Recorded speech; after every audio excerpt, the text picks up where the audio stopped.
Everyone, welcome to my YouTube channel. आपने अपने customer को कोई गुड सप्लाई किया। अब जीएसटी ऑफिसर ने इन ट्रांजिट आपकी गाड़ी को रोक लिया। जीएसटी ऑफिसर के पास क्या पावर है, क्या रिस्पॉन्सिबिलिटीज़ हैं, क्या प्रोसेस जीएसटी ऑफिसर को फॉलो करना है, and what amount of penalty he can impose on you, in which circumstances your goods as well as your conveyance shall be liable to confiscation, and in case of confiscation what amount of penalty and fine he can impose on you, and at the same time person in charge यानी driver की क्या responsibilities हैं, क्या obligation है जो GST law में कही गई हैं। इन सब चीज़ों के बारे में आज हम डिटेल में डिस्कस करेंगे। जीएसटी ऑफिसर के पास पेनल्टी को लेकर के कहाँ रिलैक्सेशन है, किस सेक्शन में पेनल्टी इम्पोज करनी है, क्या उसमें कुछ जीएसटी ऑफिसर के पास पावर है कि वो पेनल्टी को कम या ज़्यादा कर सकता है। तो आज हम इन सब चीज़ों के बारे में डिस्कस करेंगे। हमने रिसेंटली बहुत सारे केसेस को डील किया और हमें लगा कि यार यहाँ ये जो पॉइंट है, ये जो टॉपिक है, इस टॉपिक के ऊपर बहुत कम क्लैरिटी है। In fact this is the most critical, practical and misunderstood topic. तो आज हम इसे डिटेल में डिस्कस करेंगे और इन केस अगर आपकी कोई भी क्वेरी है इस टॉपिक से रिलेटेड जो अनरिजॉल्व है, राइट, तो आप हमें मेल कर सकते हैं। तो लेट्स स्टार्ट दिस टॉपिक। इस टॉपिक का टाइटल दिया गया interception, inspection, detention, seizure, release of the goods and confiscation of the goods as well as conveyance. इसकी स्टार्टिंग जो है वो होती है इंटरसेप्शन से। इंटरसेप्शन मतलब जीएसटी ऑफिसर ने आपकी गाड़ी को रुकवा लिया। जैसे ट्रैफिक पुलिस वाले आपकी गाड़ी को रुकवा करके बोलते हैं ना कि आप गाड़ी साइड में लगा लो, अपने डॉक्यूमेंट्स दिखाओ, कहाँ से आ रहे हो, किधर जा रहे हो, इन केस ऑफ ऐसी एनी सस्पिशियस एक्टिविटीज़।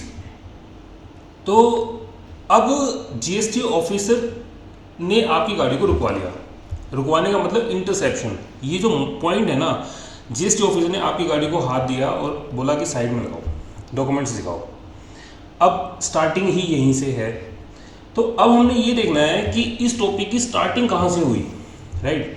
कहाँ से पावर मिली जीएसटी ऑफिसर को कि यार आप अपनी गाड़ी के डॉक्यूमेंट दिखाओ।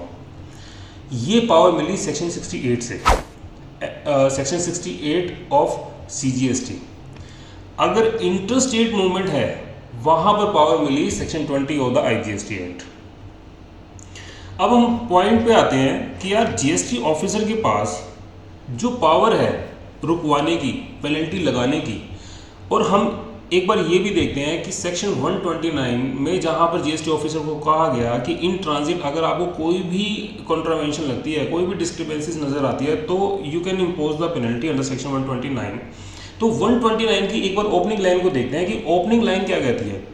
129 की ओपनिंग लाइन ने कहा, notwithstanding anything contained in this act where any person transports any goods or stores any goods, right. यानी मैं पर्सन इन चार्ज हूँ, मैं ड्राइवर हूँ, मैं कोई गुड्स को अपने कन्वेंस में लेकर के जा रहा हूँ, राइट। मेरी क्या रिस्पॉन्सिबिलिटी है, क्या ये सेक्शन मेरे ऊपर एप्लीकेबल हो गया? यस, मैं लेकर के जा रहा हूँ, ट्रांसपोर्ट कर रहा हूँ। अच्छा, रात को मैं ट्रांसपोर्ट नहीं कर रहा, मैं रात को आराम कर रहा हूँ, लेकिन उस गुड्स को स्टोर भी तो कर रहा हूँ, right. At the same time ये दोनों ही पॉइंट को कवर करता है। अब यहाँ पे कहा गया कि while they are in transit. अच्छा, ट्रांजिट में है तभी ये सेक्शन लगेगा, अदरवाइज ये सेक्शन नहीं लगेगा। मैं कंसाइनर हूँ, मैंने अपने कस्टमर को गुड्स बेचा, उसकी फैक्ट्री तक पहुँच गया, अनलोड हो गया। अब ऑफिसर को ये लगता है कि यार इसमें कुछ रूल्स का उल्लंघन था, ये गाड़ी जो ट्रांसपोर्ट हुई इसमें किसी न किसी एक्ट, ई वे बिल की कॉपी नहीं लगी हुई थी, लेट्स सपोज। तो क्या ऑफिसर सेक्शन 129 इन्वोक कर सकता है? The answer is no. यहाँ पर क्लियरली एक बात कही गई है, अगर गुड्स ट्रांजिट में है तो इन contravention of the provision of this act or rules, किसी भी एक्ट का, किसी भी रूल का उल्लंघन किया गया है तो आपको 129 जो है वो इन्वोक हो जाएगा, राइट। अब इस केस में हमें ये देखने की जरूरत है कि यार एक्ट और रूल्स कहते क्या हैं। हम ये तो देख लेंगे कि उल्लंघन हुआ, लेकिन रूल्स कहते क्या हैं वो हमें देखने की जरूरत है, राइट। जीएसटी ऑफिसर गाड़ी को रुकवा सकता है, ऐसी बात कहाँ लिखी गई? सेक्शन 68 में लिखी गई। 68 में लिखा गया power of the proper officer that is where any conveyance is intercepted by the proper officer, right? कि अगर प्रॉपर ऑफिसर ने गाड़ी को रुकवा लिया at any place, he may require person in charge to produce document for verification. वो person in charge को बोल सकता है, यानी कि ड्राइवर को बोल सकता है कि भाई अपने डॉक्यूमेंट्स दिखाओ। अच्छा, वो डॉक्यूमेंट्स जो डिमांड करेगा वो उसकी गाड़ी से रिलेटेड ही डिमांड करेगा, गुड्स से रिलेटेड डिमांड करेगा, दोनों से रिलेटेड डिमांड कर सकता है और दोनों से रिलेटेड डिमांड करेगा, राइट? बट जहां पर ये पावर दी गई, ये जीएसटी ऑफिसर को पावर नहीं दी गई, ये प्रॉपर ऑफिसर को पावर दी गई। अब ये प्रॉपर ऑफिसर का क्या मतलब है वो एक बार समझने की जरूरत है हमें। देखो, जो जुरिस्डिक्शनल कमिश्नर होगा या कमिश्नर के थ्रू कोई अथोराइज पर्सन होगा। अब कमिश्नर या कमिश्नर के थ्रू अथोराइज पर्सन एक ऑर्डर पास करेंगे, उस ऑर्डर में ऑफिसर को डेजिग्नेट किया जाएगा कि भाई आप इस एरिया के लिए प्रॉपर ऑफिसर हो, इस एरिया में कोई भी चेकिंग होगी, रोड साइड चेकिंग होगी तो आपको करनी है, राइट? अब जीएसटी जो प्रॉपर ऑफिसर डेजिग्नेट किया गया वो एक एरिया के लिए डेजिग्नेट किया गया। अब हम बात करते हैं, फॉर एग्जांपल एक प्रॉपर ऑफिसर है जो हरियाणा के किसी एक पर्टिकुलर प्लेस के लिए डेजिग्नेटेड है। अब वो दिल्ली में या राजस्थान में किसी काम से गया, क्या प्रॉपर ऑफिसर के पास ये पावर है कि राजस्थान में जाकर के रोड साइड चेकिंग कर पाए, किसी गाड़ी को रुकवा करके उसकी इंस्पेक्शन कर पाए? The answer is no. 41/15/2018 एक सर्कुलर है जहां पर इस पॉइंट को क्लियरली बताया गया कि जो जुरिस्डिक्शनल कमिश्नर होगा वो या उसके थ्रू ऑथोराइज किया गया कोई भी ऑफिसर को डेजिग्नेट करेगा एक पर्टिकुलर एरिया के लिए जहां पर उसको पावर दी जाएगी इंटरसेप्शन की, इंस्पेक्शन की, राइट? तो हमने यहां पर ये देखा कि where any person is intercepted by the proper officer, अगर रुकवा लिया तो प्रॉपर ऑफिसर ये डिमांड कर सकता है कि भैया अपने डॉक्यूमेंट दिखाओ वेरिफिकेशन के लिए। अब बात करते हैं कि प्रॉपर ऑफिसर की पावर तो आ गई, लेकिन at the same time person in charge यानी कि ड्राइवर की भी ऑब्लिगेशन है, रिस्पॉन्सिबिलिटी है कि अगर प्रॉपर ऑफिसर ने मेरे से कोई डॉक्यूमेंट की डिमांड करी है तो मैं उसे दिखाऊं। ऐसा 68 में ही लिखा गया। पर्सन इन चार्ज, पहले एक बार नीचे वाली लाइन देखते हैं। Person in charge shall be liable to produce the document and allow the inspection of the goods, right? देखो यहां पर ना दो वर्ड यूज करे गए हैं। एक वर्ड यूज किया गया है वेरिफिकेशन के लिए, एक वर्ड यूज किया गया है इंस्पेक्शन के लिए। जो वेरिफिकेशन वर्ड है that is only for documents and inspection जो वर्ड यूज किया गया है ये goods as well as conveyance के लिए यूज किया गया है, राइट? अगर मैं वेरिफिकेशन की बात कर रहा हूं तो इसका मतलब डॉक्यूमेंट्स की बात कर रहा हूं, इंस्पेक्शन की बात कर रहा हूं तो गुड्स और कन्वेंस दोनों की ही इंस्पेक्शन की बात कर रहा हूं, right? This is understood.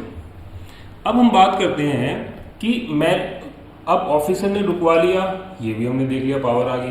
Person in charge ने इंस्पेक्शन को अलाउ करना है, राइट? वो भी बता दिया।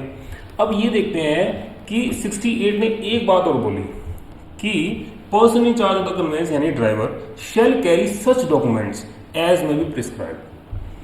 जो डॉक्यूमेंट्स प्रिस्क्राइब कर दिए गए यानी कि रूल्स, जो डॉक्यूमेंट्स रूल्स में लिख दिए गए वो रूल्स के according documents person in charge को कैरी करने हैं।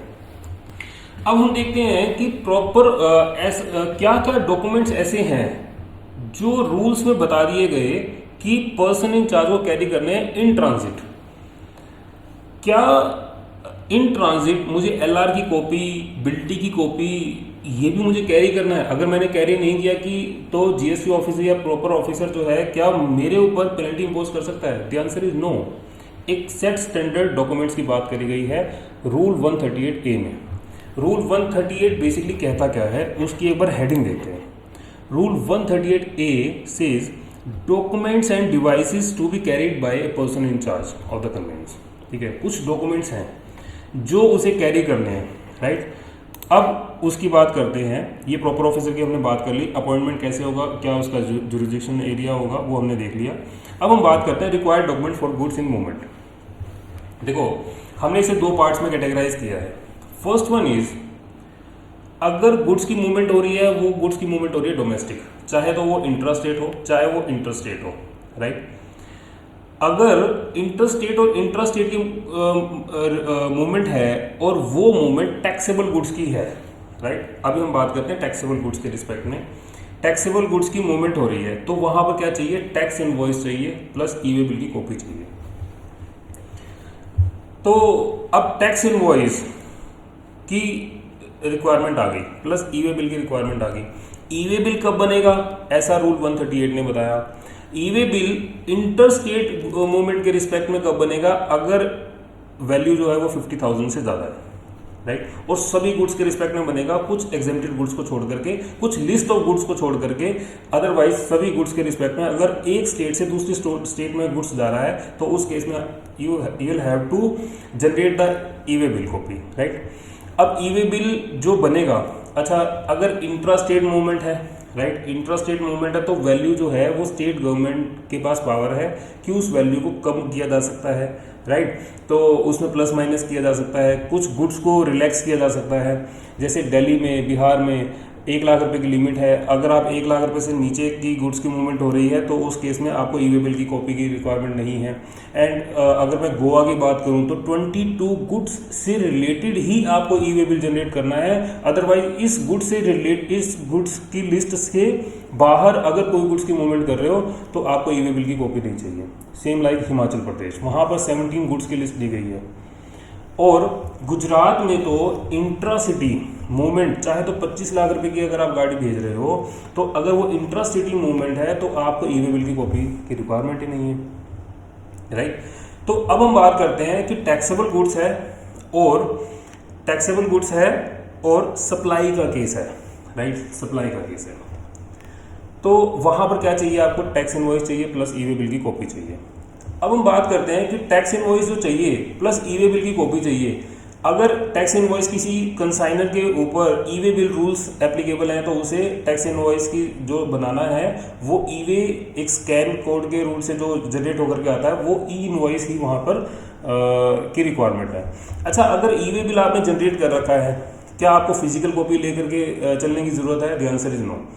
अगर आपने एक पेपर पर लिखा भी हुआ है ना कि ये ई वे बिल का नंबर है, अगर आपने SMS पे भी दिखा दिया, फोटो फोन में भी दिखा दी, तब भी चलेगा।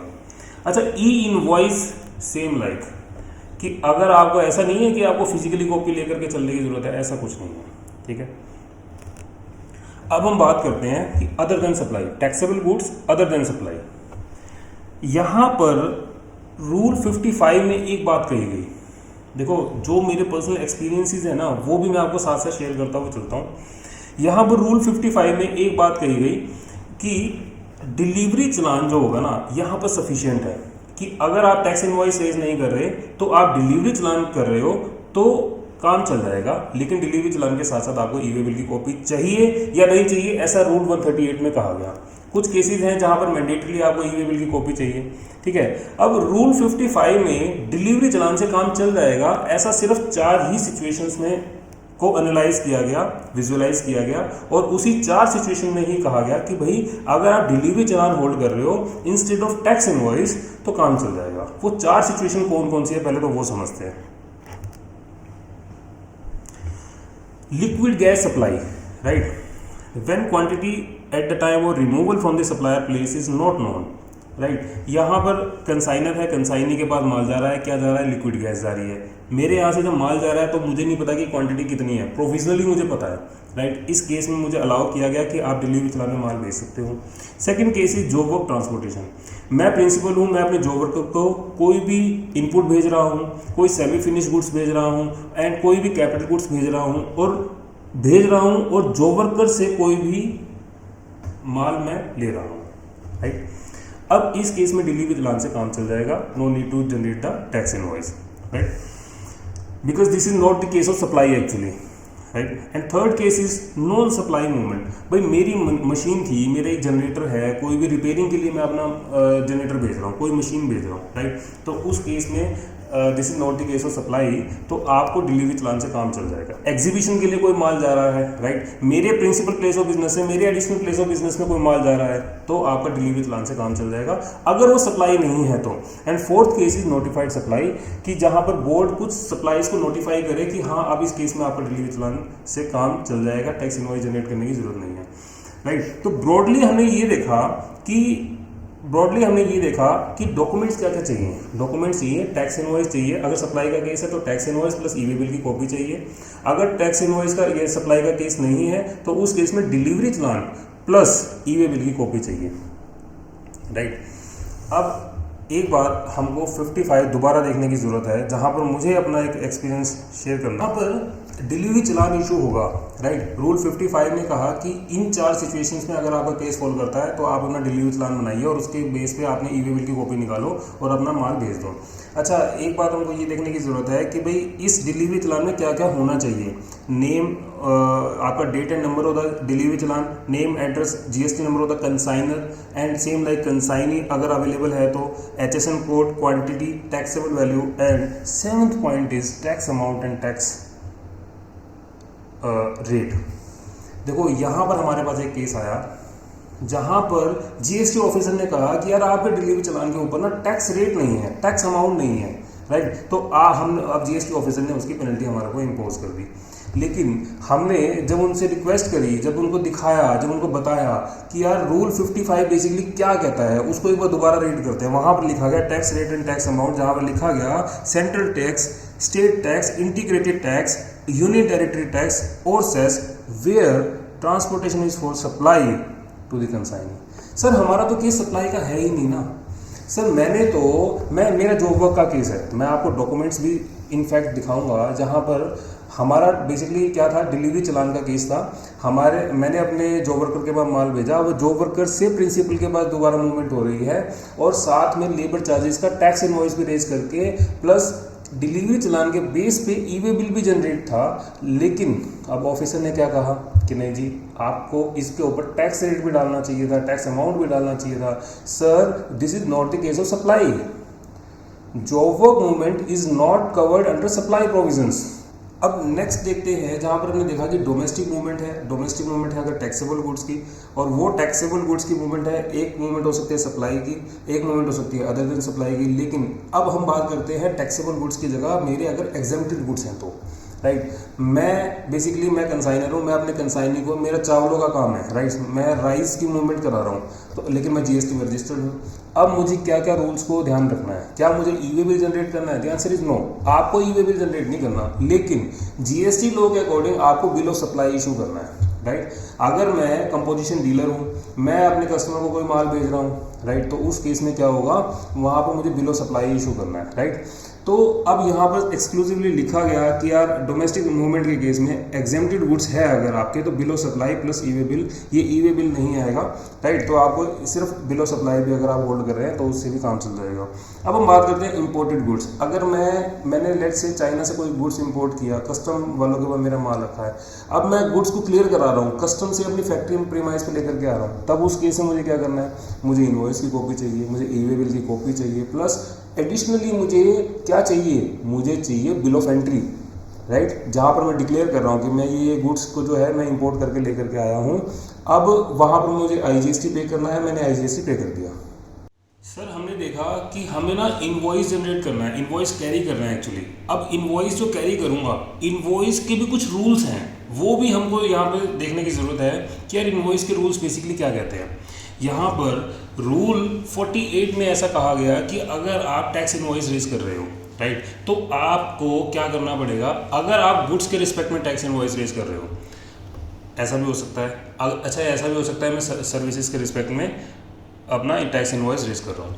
तो यहाँ पर रूल 48 में ये बात कही गई कि आपने अपने गुड्स के रिस्पेक्ट में जो भी इनवॉइस रेज किया, वहाँ पर आपको 3 मार्किंग करनी है। First one is original for recipient, duplicate for transporter, triplicate for supplier, right. यहाँ पर ये कहा गया कि रूल 48 में अगर आप टैक्स इनवॉइस रेज कर रहे हो तो आपको 3 कॉपी जनरेट करनी है, original for recipient, duplicate for transporter, triplicate for my self, right.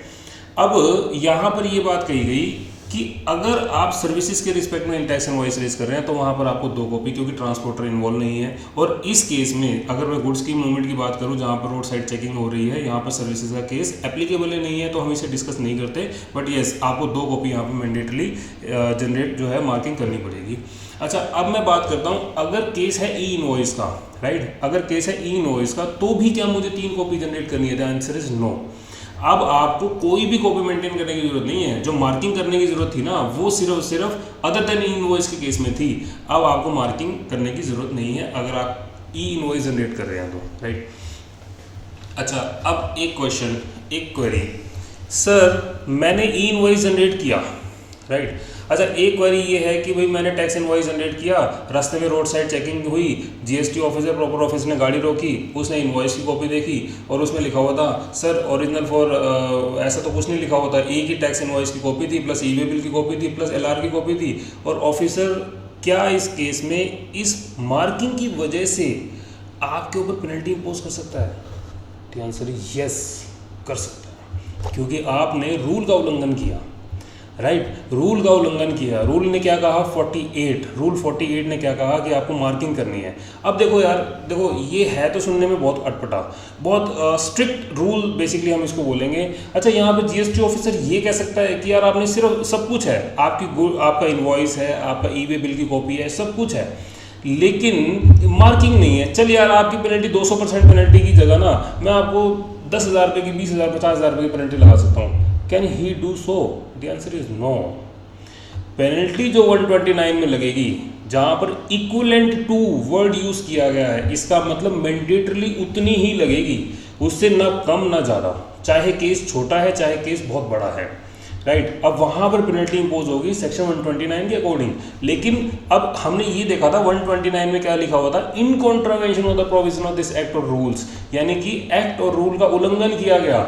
अब उल्लंघन में तो ये भी आ गया कि यार आपने मार्किंग नहीं करी थी, right. And same like rule 55 में जो मैं चालान करूँगा, अब आपको ये भी ध्यान देने की जरूरत है कि अगर मैं रूल 55 में डिलीवरी चालान का केस है, जॉब वर्क का केस है, मेरी रिपेयरिंग के लिए कोई मशीन जा रही है, अब उस केस में क्या मुझे वहाँ पर भी ट्रिप्लीकेट कॉपी मेंटेन करने की जरूरत है? मुझे 3 कॉपी बनाने की जरूरत है? द आंसर इज येस, आपको वहाँ पर भी बनाने की जरूरत है। लेकिन वहाँ पर जो है ना सिर्फ एक स्लाइड चेंजेस हो जाएंगे। वो जो चेंजेस होंगे वो क्या होंगे? वहाँ पर जो सप्लायर है और जो रिसिपिएंट है, ये वर्ड रिप्लेस हो जाएंगे कंसाइनर एंड कंसाइनी से, राइट। अब मैं सप्लायर नहीं हूँ, मैं बेसिकली क्या हूँ? Consignor, right. और जो सामने जिसके मैं भेज रहा हूँ वहाँ पर क्या हो जाएगा? Original for consignee, duplicate for transporter, triplicate for consignor, right. इस तरीके के वर्ड हो जाएंगे, लेकिन आपको मेंटेन करना जरूरी है।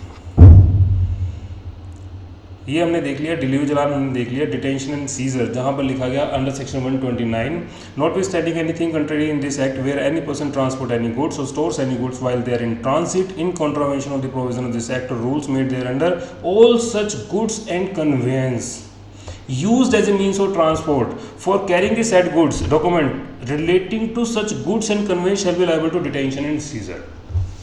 देखो, अब ये प्रोसेस एक स्टार्ट हो गया, राइट। ये प्रोसेस स्टार्ट हो गया। अब इस प्रोसेस में बेसिकली हम देखते हैं कि यार रोड साइड चेकिंग ऑफिसर ने क्या किया? आपकी गाड़ी को इंटरसेप्ट किया, आपसे डॉक्यूमेंट मांगे गए, आपने डॉक्यूमेंट दिखाए। अब उसमें कोई भी डिस्क्रिपेंसीज हो सकती हैं। देखो, एक पॉसिबिलिटी ये हो सकती है कि यार आपने जो डॉक्यूमेंट दिखाए ना, वो ऑफिसर को लगा कि यार ये सब कुछ ठीक है, और ऑफिसर ने आपको जाने दिया। अब ऑफिसर ने आपको जाने दिया, अब इस केस में क्या कोई फॉर्म यूज़ होगा, कोई रिकॉर्डिंग होगी? भाई रिकॉर्डिंग इन द सेंस उस पर्सन इंचार्ज की स्टेटमेंट रिकॉर्ड होगी, या कोई इंस्पेक्शन होगी, या कोई डिटेंशन सीजर होगा? द आंसर इज नो, कुछ भी नहीं होगा, एज इट इज़ उसे जाने दिया जाएगा। बट अगर ऑफिसर को ऐसा लगता है कि यार इसमें ई वे बिल नहीं है, ई वे बिल का पार्ट ए है, पूरा कंप्लीट पार्ट बी नहीं है, राइट, इनवॉइस की कॉपी नहीं है, या ऑफिसर को ऐसा लगता है कि यार इसमें ना 200 पीसीस की क्वांटिटी लिखी हुई है, लेकिन मेरे हिसाब से ऐसा लग रहा है कि इसमें 220 पीसीस है, राइट, इसमें 300 पीसीज हैं, उसे कुछ क्वांटिटी को लेकर के मिसमैच है, कुछ प्रॉब्लम है, वैल्यूएशन को लेकर के उसे ऐसा लग रहा है। एक हमारी स्टोन की गाड़ी पकड़ी गई थी, जहाँ पर ऑफिसर को ऐसा लगा कि यार इसमें जो है ना 10,000 स्क्वायर फीट जो एरिया लिखा गया है उसकी मुझे पैमाइश कराने की ज़रूरत है। वहाँ पर उसे लगा कि यार ये डाउटफुल सिचुएशन है, उसने अब गाड़ी को रोक लिया, राइट। इसका मतलब क्वान्टिटी से रिलेटेड, वैल्यूएशन से रिलेटेड अगर उसे लगता है कि कोई भी इशू है, तो अब आपकी गाड़ी को इंस्पेक्शन पे लिया जाएगा, राइट। यहाँ से इसकी प्रोसेस की स्टार्टिंग हो गई। यहाँ पर हमने लिखा कि कोई भी इनवॉइस नहीं है, डॉक्यूमेंट नहीं है, प्राइमा फेसिया उसे लग रहा है कि यार ये जो डॉक्यूमेंट्स बनाए गए हैं ये डिफेक्टिव डॉक्यूमेंट्स हैं, या फिर ई वे बिल जो है वो एक्सपायर हो गया, राइट, या इनकम्प्लीट ई वे बिल है, या कुछ वैल्यूएशन को लेकर के, क्वांटिटी को लेकर के अगर कोई से कुछ लगता है, डाउटफुल सिचुएशन है, अब उस केस में वो क्या कर सकता है, वो आपके गुड्स को और आपके कन्वेंस को दोनों को डिटेन कर लेगा, राइट।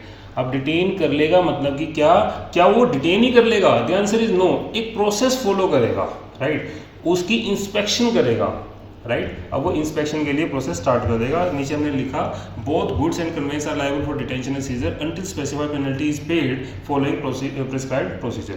अब हम देखते हैं कि यार वो जो ऑफिसर होगा, ऑफिसर के पास कितनी पावर है पेनल्टी को इम्पोज करने की। तो वो यहाँ पर दो कैटेगराइजेशन को हम इसको दिया गया है, टैक्सेबल गुड्स या एग्जेम्प्टेड गुड्स। और टैक्सेबल गुड्स में भी फर्दर दो केस दिए गए हैं। फर्स्ट वन इज जहाँ पर ओनर जो है वो उस सिचुएशन को फेस कर रहा है, ओनर फ्रंट में आ रहा है एक्चुअली, राइट। अगर ओनर फ्रंट में आ रहा है तो उसे कितना पेनल्टी इम्पोज करी जाएगी? 200% of the tax payable, right, 200% of the tax payable उसके ऊपर पेनल्टी इम्पोज करी जाएगी। और अगर ओनर फ्रंट में नहीं आ रहा तो उस केस में पेनल्टी कितनी इम्पोज करी जाएगी? 200% of the tax payable or 50% of the value of the goods whichever is higher. यहाँ पर एक हायर वर्ड यूज किया गया है, राइट। यहाँ पर हायर वर्ड इसलिए यूज किया गया है कि ओनर फ्रंट में नहीं आ रहा, उसको पेनलाइज किया जा रहा है, राइट। अगर ओनर फ्रंट में नहीं आ रहा तो उसको 200% of the tax payable or 50% of the value of the goods whichever is higher. एक केस लेते हैं, 1 लाख रुपए वैल्यू ऑफ द गुड्स है, 18% रेट ऑफ टैक्स है, इंट्रा स्टेट मूवमेंट है, राइट। तो 9000 CGST, 9000 SGST। किसी भी रीजन की वजह से let's say E way bill expire था मेरा, ऑफिसर ने गाड़ी रोक ली, अब उसे पेनल्टी इंपोज करनी है। तो पेनल्टी कितनी इंपोज होगी? 200% of the tax payable, that is 9000 का 200%, 18000 CGST में पेनल्टी इंपोज करेगा। अब 18000 ही ऑफिसर जो होगा वो SGST में पेनल्टी इंपोज करेगा, यानी कि आपके ऊपर पेनल्टी इंपोज कर दी जाएगी 36000 अगर टैक्सेबल गुड्स का केस है तो। सर 200% जो पेनल्टी है ना, that is very very huge, right, unjustified actually, but anyways वो अब पेनल्टी इंपोज कर देगा 36000। अच्छा, क्या वो CGST की पेनल्टी इंपोज करेगा? The answer is no. वो SGST की पेनल्टी भी साथ साथ इंपोज करता हुआ चलेगा। सेक्शन 6 जहां पर पावर दी गई ऑफिसर को cross empowerment, right, cross empowerment. अगर CGST ऑफिसर के पास कोई भी केस है, उसे कोई भी असेसमेंट करनी है, कोई पेनल्टी इंपोज करनी है, इंट्रा स्टेट मूवमेंट है, राइट, अगर वो CGST का ध्यान रख रहा है तो वो SGST को भी साथ साथ उसको कवर करता हुआ चलेगा। ऐसा सेक्शन 6 में कहा गया, cross empowerment of the right GST officer. So अब हम देखते हैं पेनल्टी। अच्छा, अगर मेरा इंटरस्टेट का केस था जहां पर 18000 CGST था, वहाँ IGST था सॉरी, वहां पर उसे पेनल्टी कितनी देनी है? 36000 पेनल्टी देनी है इंटरस्टेट के केस में, राइट। और अगर ओनर नहीं आ रहा तो इस केस में 1 लाख रुपए मेरी गुड्स की वैल्यू है, राइट। अब 1 लाख रुपए का 50% दैट इज 50,000 जो होगा वो CGST की मैं बात कर रहा हूँ, राइट। वो 50,000 में CGST के भी रूल की बात कर रहा हूँ, जहां पर 50,000 CGST की पेनल्टी इंपोज की जाएगी एंड 50,000 SGST की पेनल्टी इंपोज की जाएगी, राइट। अच्छा, 50,000 CGST की पेनल्टी और 200% यानी कि 18,000 और CGST, 50,000 or 18,000 whichever is higher that is 50,000 आपकी CGST की पेनल्टी इंपोज करी जाएगी एंड सेम लाइक SGST की पेनल्टी इंपोज करी जाएगी।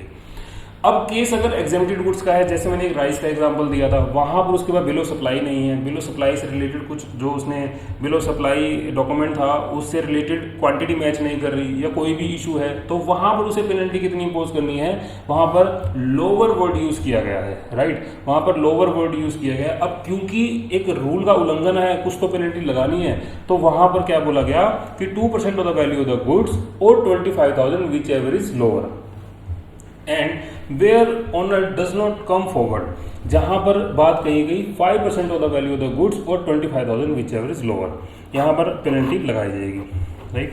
जैसे कि हमने लिख दिया नीचे, equal penalty amount apply for both CGST and SGST UTGST। अब जहां पर एक सर्कुलर भी इशू किया गया, सर्कुलर 64/38/2018 GST, जहां पर पेनल्टी में रिलैक्सेशन दी गई। पेनल्टी में रिलैक्सेशन इन स्पेसिफाइड 6 केसेस में दी गई। अगर ये 6 केसेस हैं तभी आपको पेनल्टी की रिलैक्सेशन है, और वो पेनल्टी कितनी लगेगी? 500 CGST, 500 SGST, and in case of IGST that is 1000 penalty. But ये बहुत बहुत बहुत रेयर केसेस देखने को मिलते हैं जहां पर एग्जैक्टली केस फॉल कर रहा है इसी 6 कैटेगरीज में, जहां पर कहा गया कि आपके पास इनवॉइस भी है, ई-वे बिल की कॉपी भी है। अब भाई अगर आपके पास या तो ई-वे बिल नहीं है तो ये केस नहीं लगेगा, इनवॉइस नहीं है तो ये केस नहीं लगेगा, राइट। अब आपके पास इनवॉइस भी है, ई-वे बिल की कॉपी भी है, और उसके बाद कुछ आपने क्लरिकल मिस्टेक कर दी, राइट। क्लरिकल मिस्टेक क्या कर दी? जहां पर लिखा गया स्पेलिंग मिस्टेक है, जहां पर कंसाइनर की या कंसाइनी की स्पेलिंग की कोई मिस्टेक है, GSTN नंबर बिल्कुल ठीक है, राइट। कुछ पिन कोड में लेकर कुछ एरर है। अगर उस पिन कोड की वजह से आपकी ई-वे बिल की वैलिडिटी एक्सटेंड हो रही है तो ये केस फॉल नहीं करेगा, राइट। लेकिन यस, आपके पिन कोड में कोई एरर है तो उस केस में ये केस फॉल कर जाएगा। अभी लिखा गया error in the address of the consignee to the extended locality and other details of the consignee are correct. Error in 1 or 2 digit document number, right, mention in the e way bill. भाई document का जो number है मेरा था, let's suppose 2 digit में अगर मुझे कोई हेर फेर मिला है, राइट, तो उस केस में, अच्छा 4 डिजिट या 6 डिजिट का केस है HSN में, आपके स्टार्टिंग के 2 डिजिट बिल्कुल ठीक है, उसके बाद में मिसमैच है तो उसके बाद आपको छोड़ दिया जाएगा ये माइनर पेनल्टी लगा करके, राइट। अब व्हीकल नंबर में कोई 2 डिजिट को लेकर के कोई एरर है तो, but this is very rare cases में हमको ये देखने को मिलता है ऐसा। सो स्टार्ट करते हैं इंटरसेप्शन इंस्पेक्शन प्रोसीजर। यहाँ पर कहा गया कि GST ऑफिसर को अगर ऐसा लगता है ना कि इस गाड़ी में कुछ गड़बड़ है, फॉर एग्जांपल GST ऑफिसर ने क्या किया, अब गाड़ी को इंटरसेप्ट किया, उससे कुछ डॉक्यूमेंट मांगे, डॉक्यूमेंट मांगने के बाद अब GST ऑफिसर ने कहा कि नहीं यार मुझे इसमें कुछ डाउट लग रहा है। अब डाउट लग रहा है, डाउट क्या लग रहा है कि मुझे इस डॉक्यूमेंट की और वेरिफिकेशन करनी है, राइट। अच्छा डॉक्यूमेंट्स की और वेरिफिकेशन करनी है, क्या मतलब है? ऐसा हो सकता है कि यार मैं प्रिंसिपल हूँ, मैंने अपने जॉब वर्कर को कोई माल भेजा था, अब जॉब वर्कर से वो जॉब वर्क होने के बाद वही गुड्स रिटर्न आ रहा है, आफ्टर जॉब वर्क। अब लेकिन GST ऑफिसर को ये चेक करना है कि यार ये सच में जो वापसी दिखा रहे हैं कंसाइनी, क्या ये सच में प्रिंसिपल से जॉब वर्कर के पास गया भी था या नहीं गया था, उसे ये चेक करना है, राइट। उसे पीछे की चेन चेक करनी है। इसका मतलब क्या हुआ कि अब GST ऑफिसर को क्या करना है, उसकी इंस्पेक्शन करनी है, राइट।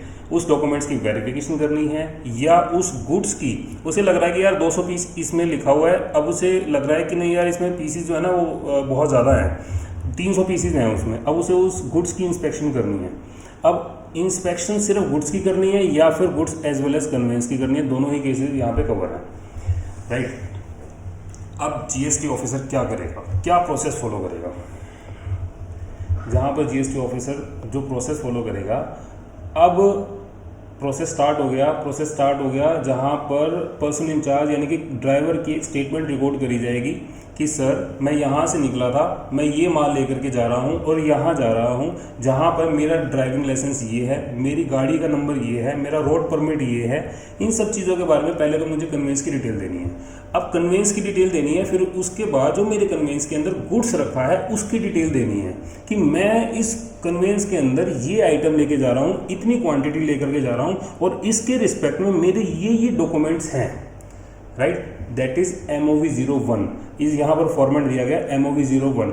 अच्छा MOV मतलब मूवमेंट, राइट। मूवमेंट से रिलेटेड जितने भी फॉर्म्स हैं आपको MOV सीरीज मिलेगी, MOV 1 2 3 4 5 6 अप टू 11, राइट। अच्छा मुझे कोई भी फॉर्म सिर्फ MOV01 पढ़ना है या फिर फॉर्म GST MOV01, इस तरीके से मुझे पूरा पढ़ना है, कहीं पर भी आपको ऐसे नहीं पढ़ना MOV01, राइट। अब हमने देखा कि GST ऑफिसर जो है ना वो MOV01 फॉर्मेट यूज़ करेगा। अब उस फॉर्मेट में पहले कन्वेंस की डिटेल लिखी जाएगी, फिर गुड्स की डिटेल लिखी जाएगी और नीचे ये डिटेल लिखी जाएगी कि मैंने ऑफिसर को इस गुड से रिलेटेड क्या क्या डॉक्यूमेंट दिखाए, राइट, या क्या क्या डॉक्यूमेंट दिए, ये 3 डिटेल आएगी। अब जीएसटी ऑफिसर क्या करेगा, जीएसटी ऑफिसर अच्छा नीचे एक डिक्लेरेशन भी लिखी जाएगी जहां बाय डिफॉल्ट डिक्लेरेशन है वो डिक्लेरेशन बाय डिफॉल्ट है जहां पर ड्राइवर साइन कर रहा है। और वो डिक्लेरेशन क्या है, वो डिक्लेरेशन ये है कि ऑफिसर ने मुझे अपनी आइडेंटिटी कार्ड दिखाया और मैंने उसे ये प्रोड्यूस किया और उन्होंने अपनी पहचान बताने के बाद जो है वो मैंने उनको इंस्पेक्शन के लिए अलाउ किया, डॉक्यूमेंट दिखाए। अब उसके बाद जीएसटी ऑफिसर जो नीचे साइन करेगा वहाँ पर ये क्लियरली लिखा जाएगा डिक्लेरेशन में कि भाई आप यहाँ से ले आप अपनी गाड़ी को वहाँ लगा लीजिए, हम आपकी गाड़ी की इंस्पेक्शन करना चाहते हैं, कुछ डॉक्यूमेंट्स की वेरिफिकेशन करना चाहते हैं, आप अपनी कृपया करके अपनी गाड़ी को स्टेशन कर लीजिए। कहाँ पर, इस पते एड्रेस पर उस गाड़ी को अपना स्टेशन कर लीजिए। अब यहाँ से लेकर के उस जगह तक लेकर के जाने की कोई भी रिस्क एंड रिस्पॉन्सिबिलिटी होगी ये ड्राइवर की होगी, ये हमारा इसमें कोई रोल नहीं है। अच्छा यहाँ से वहाँ ले जाने के बीच में उस गाड़ी में कोई चोरी हो गई, लेट्स से राइट, 200 पीस थे, कोई कुछ लोकल एरिया था जहाँ पर उसने 50 पीस कोई उठा करके ले गया। अब जीएसटी ऑफिसर ये पहले ही वहाँ पर लिखवा रहा है उससे कि भाई रास्ते की जो रिस्क एंड रिस्पॉन्सिबिलिटी होगी वो आपकी होगी। अब वहाँ पर जाने के बाद मैं या मेरे डेजिग्नेटेड कोई भी टीम मेंबर अगर उसकी इंस्पेक्शन करना चाहे तो वो इंस्पेक्शन कर सकता है, आप उसे अलाउ करेंगे और हमारी परमिशन के बिना वो गुड्स वहाँ पर कोई भी छेड़छाड़ नहीं करेंगे, गुड्स को हाथ तक नहीं लगाएंगे, राइट। इस तरीके की वहाँ पर एक डिक्लेरेशन आपसे पहले ही साइन करा ली जाएगी। That is statement of the person in charge of the convince. And next step is वहाँ पर आपको फिजिकल वेरिफिकेशन के लिए एक ऑर्डर दिया जाएगा, राइट, जहाँ पर लिखा गया when person in charge fails to produce documents और PO intends to inspect, right. या तो उसने डॉक्यूमेंट नहीं दिखाए, डॉक्यूमेंट दिखा दिए लेकिन ऑफिसर को लग रहा है कि यार मुझे इसकी इंस्पेक्शन करनी है, अब वो क्या करेगा, record statement of the PIC inform GST MOV 01 and issue order for verification. अब वो वहाँ पर जो है ना MOV 02 इशू कर देगा जहाँ पर लिखा जाएगा कि मैं इसकी इंस्पेक्शन करना चाहता हूँ, राइट। अब इंस्पेक्शन जो मैं करना चाहता हूँ किसकी, गुड्स की, कन्वेंस की, दोनों की इंस्पेक्शन करना चाहता हूँ, तो इसके लिए अब वो क्या करेगा MOV 02 that is order for physical verification of the goods as and conveyance, right, जहाँ पर लिखा जाएगा conveyance station at place mention in the order यानी कि MOV 02 वहाँ पर एक एड्रेस लिखा जाएगा कि कृपया करके इस गाड़ी को वहाँ लगा लीजिए। Prepare report in part A of EWB 03 with in 24 hours. अब इसके बाद जीएसटी ऑफिसर यानी कि प्रॉपर ऑफिसर के पास 24 घंटे का टाइम है, जिस टाइम पे, राइट, जिस टाइम पे उसने MOV 02 इशू किया उसके 24 घंटे के अंदर अंदर उसे EWB 03 के पार्ट ए को फिल करना है और कॉमन पोर्टल पे यानी कि जीएसटी पोर्टल पे अपलोड करना है। देखो MOV सीरीज के जितने भी फॉर्म्स हैं वहाँ पर डेडलाइन सिर्फ कुछ ही जगह पे दी गई है जीएसटी कॉमन पोर्टल पे अपलोड करने के लिए, राइट।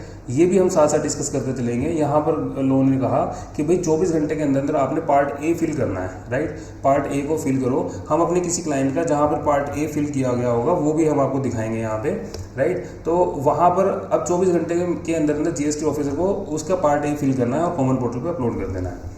अब यहाँ पर एक बात और कही गई कि आप जिस पर्पस के लिए इस गाड़ी को उस जगह पर स्टेशन कराने जा रहे हैं वो पर्पस 3 दिन के अंदर अंदर कंप्लीट हो जाना चाहिए।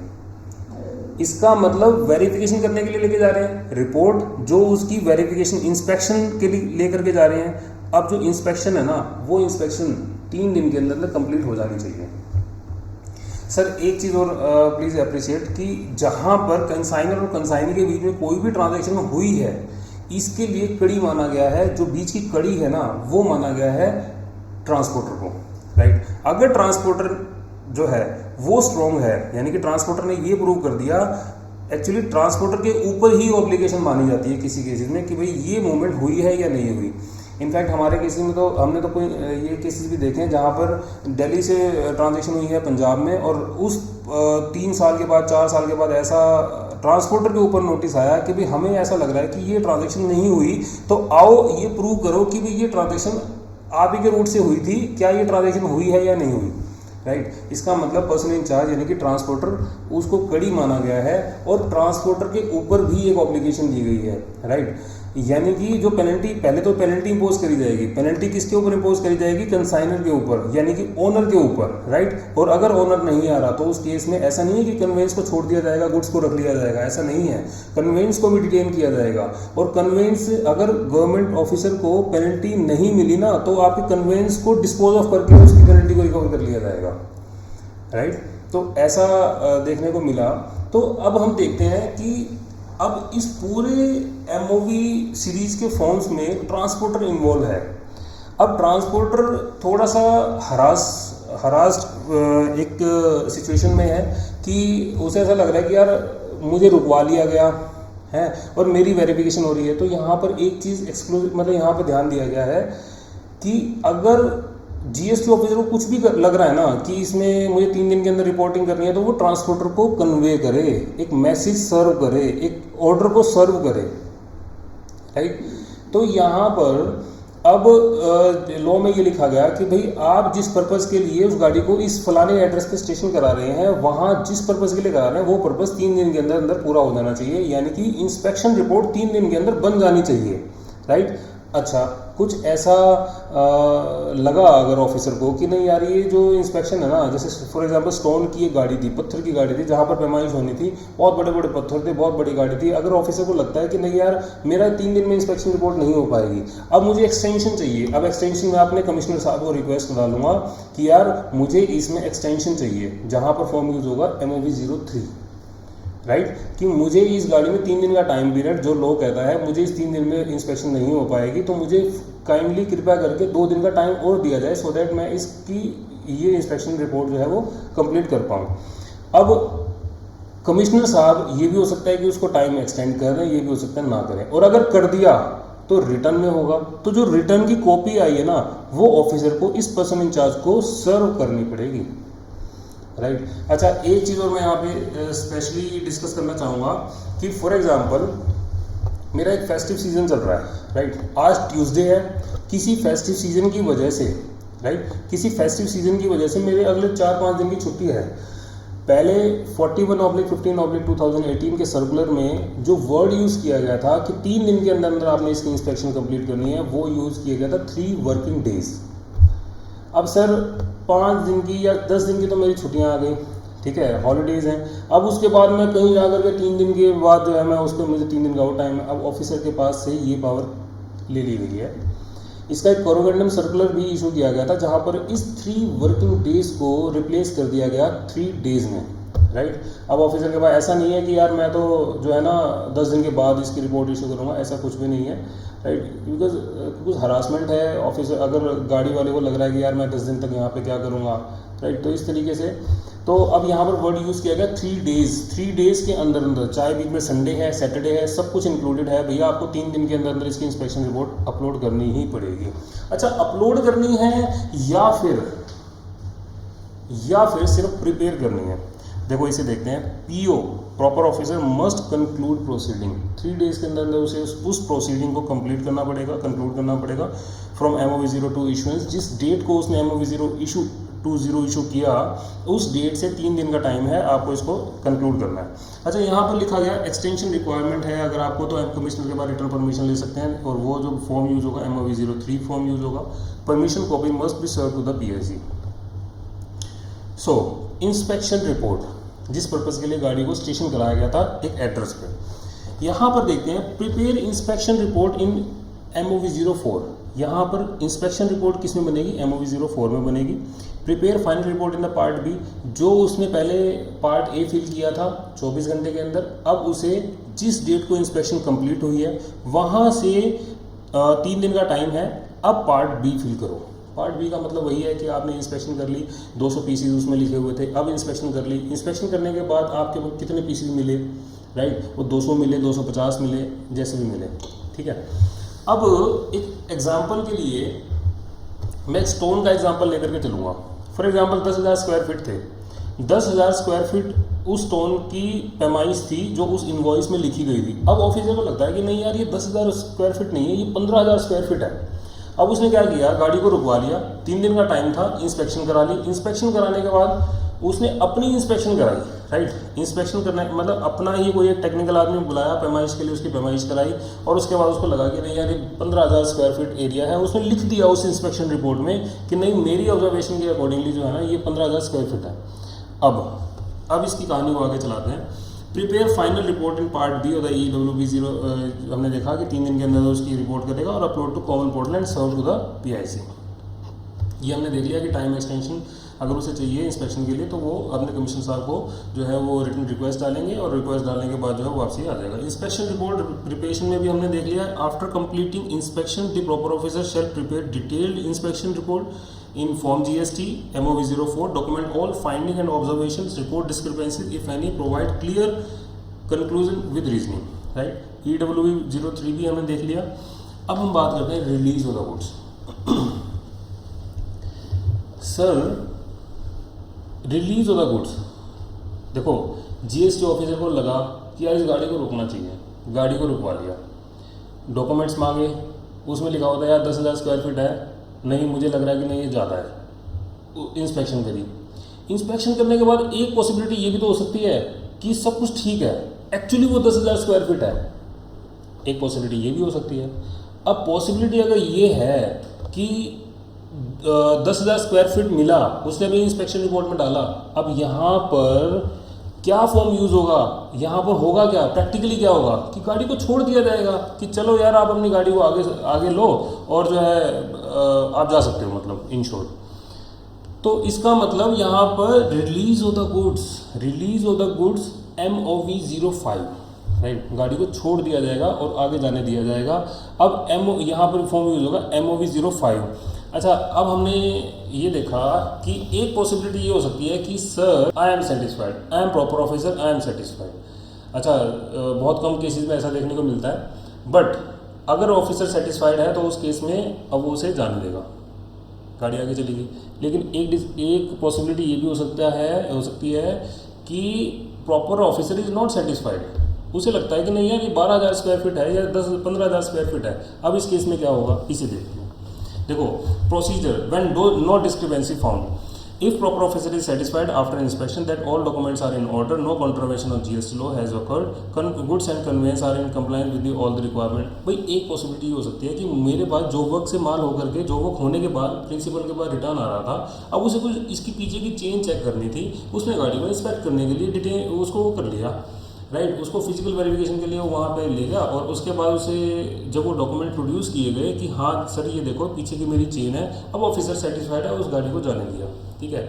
इसके अलावा कोई इसमें फॉर्म यूज़ नहीं होगा, MOV05 इशू होगा, release of the order, release of the conveyance. Proper officer shall issue a release order MOV05 forthwith and allow the conveyance to move further without any delay. अच्छा, without any delay की बात आती है जहाँ पर अगर consignor को ऐसा लग रहा है ना कि सर मेरा माल जा रहा था, लेट्स से मेरा दिल्ली से राजस्थान जा रहा था और रास्ते में ऑफिसर ने गाड़ी रोक ली। सर हमारे साथ एक केस ऐसा हुआ था कि पानीपत में हमारी गाड़ी रोकी गई थी, जहाँ पे 2 दिन हो गए गाड़ी को रोका ही गया, कोई भी डॉक्यूमेंट नहीं बनाया, कोई स्टेटमेंट नहीं रिकॉर्ड करी। तो लॉ ये कहता है कि अगर 30 मिनट से ज़्यादा हो जाए आपकी गाड़ी को रोके हुए, कोई चलान नहीं काटा गया, कोई स्टेटमेंट रिकॉर्ड नहीं करी गई, कोई ऑर्डर इशू नहीं किया गया, then in that case simply you just need to simply log in e way bill portal. वहाँ पर आपको लेफ्ट साइड में देखना ग्रीवेंस का एक ऑप्शन आएगा, ग्रीवेंस पे क्लिक करोगे EWB04 का एक ऑप्शन आएगा, आप जैसे उस पर क्लिक करेंगे आपकी गाड़ी ऑन द स्पॉट हाईलाइट हो जाएगी और आपकी गाड़ी के ऊपर एक एक्शन लिया जाएगा, राइट। अगर आपको लग रहा है कि यार सब कुछ ठीक है और एक्चुअली जैसे मैंने आपके साथ डिस्कस किया कि यार हमारे साथ ऐसा हुआ था कि बहुत अब ऑफिसर का कहना क्या था कि सर जो ये मूवमेंट हो रही है, जो ये कंसाइनर है, जो ये कंसाइनी है, सेम मूवमेंट 2 महीने पहले हुई थी और जो मूवमेंट हुई थी वो बोगस हुई थी, राइट, उसमें वो मूवमेंट ही नहीं हुई। मतलब कुछ ऐसा ही एक रीज़न था जहाँ पर ऑफिसर को लगा कि यार ये मूवमेंट जो है ना ये कुछ सस्पिशियस है। तो इस केस में मैंने आपसे एक बात डिस्कस करी कि जो पर्सन इन चार्ज होगा उसे कुछ डॉक्यूमेंट कैरी करना है, पर्सन इन चार्ज की कुछ ऑब्लिगेशन है, कुछ डॉक्यूमेंट्स कैरी करने हैं। अगर इस गाड़ी से इस इन ट्रांजिट से रिलेटेड अगर मेरी कोई डिस्क्रिपेंसी है तब मेरे ऊपर पेनल्टी इम्पोज करी जाएगी, अदरवाइज यहाँ पर रास्ते में गुड्स को रुकवा करके मेरी पीछे की चेन को चेक करा जाएगा, ऐसा पॉसिबल नहीं है, राइट, ऐसा पॉसिबल नहीं है। थोड़ा सा और आगे चलते हैं, डिटेंशन नोटिस इशुएंस। सर अब ऑफिसर ने क्या किया, स्टोन की गाड़ी रुकवाई, वहाँ उसे लगा कि 15,000 स्क्वायर फीट है और उसने अपनी इंस्पेक्शन रिपोर्ट में डाल दिया कि 15,000 स्क्वायर फीट एरिया है इसमें, ठीक है। अब ऑफिसर को क्या करेगा, अब ऑफिसर क्या करेगा, ऑफिसर ने डिटेंशन ऑर्डर इशू कर देना है। अब ऑफिसर क्या करेगा, ऑफिसर डिटेंशन ऑर्डर इशू कर देगा, राइट। यहाँ पर डिटेंशन ऑर्डर इशू होगा MOV 06 में। MOV 06 ये कहता है कि भाई आपकी गाड़ी में कुछ डिस्क्रिपेंसी पाई गई है जिसकी वजह से आपकी गाड़ी को, आपके गुड्स को डिटेन कर लिया गया है, सीज कर लिया गया है, उसकी कस्टडी अपने पास आ जाएगी, राइट। अब उसकी custody, sir detention and scissor एक ही वर्ड है यहाँ पर, जहाँ पर अब उसकी कस्टडी को अपने अंडर ले लिया गया है। टाइटल अभी भी ओनर का है, टाइटल अभी भी कन्वेंस के रिस्पेक्ट में कन्वेंस ड्राइवर का है या ट्रांसपोर्टर का है, राइट। लेकिन उसकी कस्टडी गवर्नमेंट ने अपने पास ले ली, ऑफिसर ने अपने पास ले ली, इसका मतलब होता है सीज कर लेना, राइट। अब बात करते हैं कि ऑफिसर ने गुड्स को, कन्वेंस को, दोनों को ही करेगा। ऐसा नहीं है कि गुड्स को छुड़वा लिया और कन्वेंस को जाने दिया, ऐसा नहीं करेगा। Goods as well as conveyance दोनों को ही डिटेन कर लिया जाएगा। अब डिटेन करने के बाद MOV 06 that is detention order issue किया जाएगा and at the same time MOV 07 issue कर दिया जाएगा, नोटिस इशू कर दिया जाएगा। भाई GST लॉ में या कहीं पर भी एक नेचुरल लॉ तो फॉलो करना पड़ेगा ना ऑफिसर को, कि जहाँ पर अपॉर्चुनिटी ऑफ बीइंग हर्ड दिया जाएगा, एक नोटिस इशू किया जाएगा, that is show cause notice, कि आओ आ करके बताओ कि हम आपके ऊपर ये पेनल्टी इम्पोज करने जा रहे हैं, वो पेनल्टी क्यों ना इम्पोज करें, right. Opportunity of being heard तो देना ही पड़ेगा, राइट। अब ऑफिसर ने क्या किया, MOV 06 इशू करते टाइम, डिटेंशन ऑर्डर इशू करते time at the same time MOV 07 भी इशू कर दिया, दैट इज नोटिस। अब नोटिस मतलब शोकोज नोटिस, शोकोज नोटिस में 7 डेज का टाइम पीरियड दिया जाएगा, 7 डेज का टाइम पीरियड दिया जाएगा, जहां पर आपको बुलाया जाएगा कि आओ आ करके बताओ, हमारे हिसाब से ऑब्जर्वेशन है कि इसमें 15,000 स्क्वायर फीट है, आप आकर के बताओ कि जी इसमें 15,000 स्क्वायर फीट नहीं है, ये 12,000 स्क्वायर फीट है या 10,000 स्क्वायर फीट ही है, राइट। तो उसमें वो बुलाया जाएगा। एक मिथ है, मिथ क्या है, यहाँ से आप आइडिया लगा रहे होंगे, एक मिथ है। वो मिथ क्या है कि सर अगर GST ऑफिसर ने रास्ते में गाड़ी रोक ली ना, अगर एक बार कलम चल गई तो हमें पेनल्टी पे करनी पड़ेगी। सर ऐसा नहीं है, ऐसा नहीं है, बट ये रूल कोई भी फॉलो नहीं कर रहा। सर अगर आपने अपना फरमान सुना दिया कि सर 15,000 स्क्वायर फीट है, तो सर मुझे भी तो बोलने का मौका दोगे, मुझे एक नोटिस सर्व करोगे। मुझे नोटिस सर्व करने के बाद बाय डिफ़ॉल्ट आपको 7 डेज का टाइम पीरियड देना पड़ेगा। बाय डिफ़ॉल्ट 7 दिन के अंदर आऊँगा मैं और मुझे एक पर्सनल हेयरिंग देनी पड़ेगी। मैं अपनी ऑब्जेक्शन बताऊँगा आपको, उसके बाद अगर आप मेरी ऑब्जर्वेशन से ऑब्जेक्शन से सेटिस्फाइड अगर नहीं हुए, देन आपको ऑर्डर इशू करना है, उससे पहले ऑर्डर इशू नहीं करना। अभी तो क्या हुआ है, नोटिस इशू हुआ है, नोटिस इशू होने के बाद ऑर्डर इशू होगा, लेकिन नोटिस में मुझे 7 डेज का टाइम पीरियड दिया गया है, राइट। अब हम बात करते हैं कि ऑफिसर ने मुझे 7 दिन का टाइम पीरियड दिया, मैं वहाँ पर जाता हूँ, अपना पैमाइश करने वाला आदमी लेकर के जाता हूँ। जो ऑफिसर की एक फाइंडिंग थी कि सर हमने ऐसे ऐसे पैमाइश करी। अब उसने क्या कहा कि सर मैंने जो अपने कंसाइनर को माल अपने कंसाइनर को माल दिया, अब इस केस में जो हमने पैमाइश करी ना, वो हमने पैमाइश ऐसे करी, हमने पैमाइश ऐसे नहीं करी, राइट, क्योंकि ये पत्थर का मामला है। अब इसमें हमको साइड में से छोड़ करके चलना पड़ेगा, उस स्क्वायर की हमको पैमाइश करनी है, उसके बाहर जो पत्थर निकला हुआ है उसकी पैमाइश नहीं करनी। अब ऑफिसर को भी समझ में आई, राइट। अब ऑफिसर को ये समझ में आई कि सर ये आदमी तो बिल्कुल ठीक कह रहा है, ये आदमी तो बिल्कुल ठीक कह रहा है, इसकी पैमाइश इतनी है। अब यहाँ पर भी 2 पॉसिबिलिटी हो सकती हैं कि officer is satisfied and officer is not satisfied, right. Officer is satisfied and officer is not satisfied. अगर ऑफिसर को लगा कि हाँ यार पैमाइश ऐसे ही होनी चाहिए, 10,000 स्क्वायर फीट ही है, तो अब वो क्या करेगा, सर हमने देखा था ना कि रिलीज ऑफ द गुड्स, अब उसे प्रैक्टिकली सोचो ना कि वो क्या करेगा, वो गुड्स को कन्वेंस को जाने देगा कि भैया अपना माल लेकर के जाओ।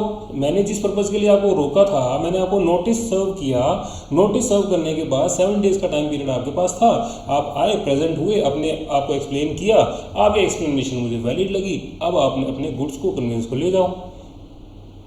अब इस केस में क्या होगा, MOV 05 इशू होगा, MOV 05 इशू होगा। MOV 05 में ये कहा जाएगा कि भाई कोई डिस्क्रिपेंसी नहीं है, आप अपने गुड्स को लेकर के चले जाइए, राइट।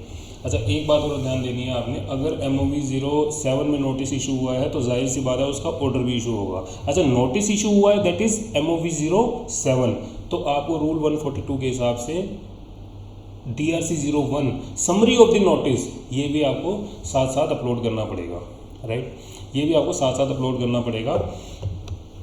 अब नोटिस इशू हुआ है तो आपको ऑर्डर भी इशू करना पड़ेगा, दैट इज MOV 09, ठीक है।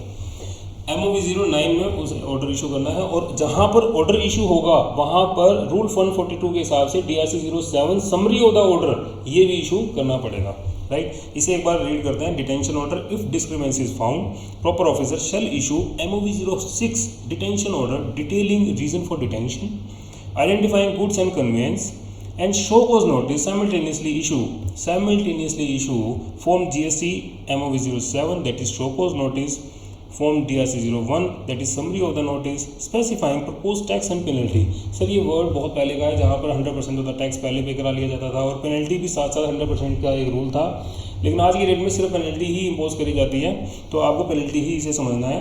Response period, important procedural safeguard, 7 days response period आपको दिया गया है, लेकिन एक चीज़ आप ध्यान रखना, देखो अभी हम थोड़ी सी अर्ली स्टेज पे है जहाँ पर हमारे जो गुड्स हैं वो बेसिकली डिटेंशन एंड सीजर की ही जगह पे है। अभी हम कन्फिस्केशन की भी बात करेंगे, राइट, लेकिन इस पूरे प्रोसेस में अगर आपके गुड्स पेरिशेबल नेचर के हैं, जहाँ पर एक पैसेज ऑफ द टाइम के हिसाब से उसकी वैल्यू डाउन होने वाली है, या हजार्डियस नेचर के हैं, भाई एक गाड़ी पकड़ी गई जिसमें केमिकल था, जिसमें तेज़ाब था, तो वहाँ पर अब ऑफिसर के पास पूरी पावर दी गई है, जहाँ पर आप नोटिस में, ऑर्डर में, राइट, कन्फिस्केशन के नोटिस में, ऑर्डर में, कहीं पर भी टाइम पीरियड को लेकर के प्लस माइनस छेड़छाड़ कर सकते हैं, आपको कोई प्रॉब्लम नहीं आएगी, राइट। इनफैक्ट एक और पावर दी गई है यहाँ पर सेक्शन 107 में, भाई उसे हम आगे कवर करेंगे, जहाँ पर अब क्योंकि पेरिशेबल इसकी बात हो रही है, पेरिशेबल नेचर ऑफ गुड्स की या हजार्डियस नेचर ऑफ गुड्स की जहाँ पर बात हो रही है, एक पॉइंट यहाँ पर और मैं आपको यहीं पर बता देता हूँ। सर मेरे अगेंस्ट पेनल्टी ऑर्डर इशू हो गया, अब पेनल्टी ऑर्डर इशू होने के बाद मेरे पास एक ऑप्शन है, ऑप्शन क्या, कंटेस्ट करने का, मैं अपील फाइल करना चाहता हूँ, राइट, मैं अपील फाइल करना चाहता हूँ, और मैंने क्या किया, सेक्शन 107 में 3 महीने का मेरा टाइम पीरियड था, MOV 09 इशू हुआ, ऑर्डर इशू हुआ, ऑर्डर के अगेंस्ट मैंने अपील फाइल कर दी। अच्छा, अपील जो मैंने फाइल करी वो मैंने 25% ऑफ द अमाउंट पेनल्टी के मैंने उसे पे किया एज ए प्री डिपॉजिट, और मैंने अपील फाइल कर दिया, ठीक है।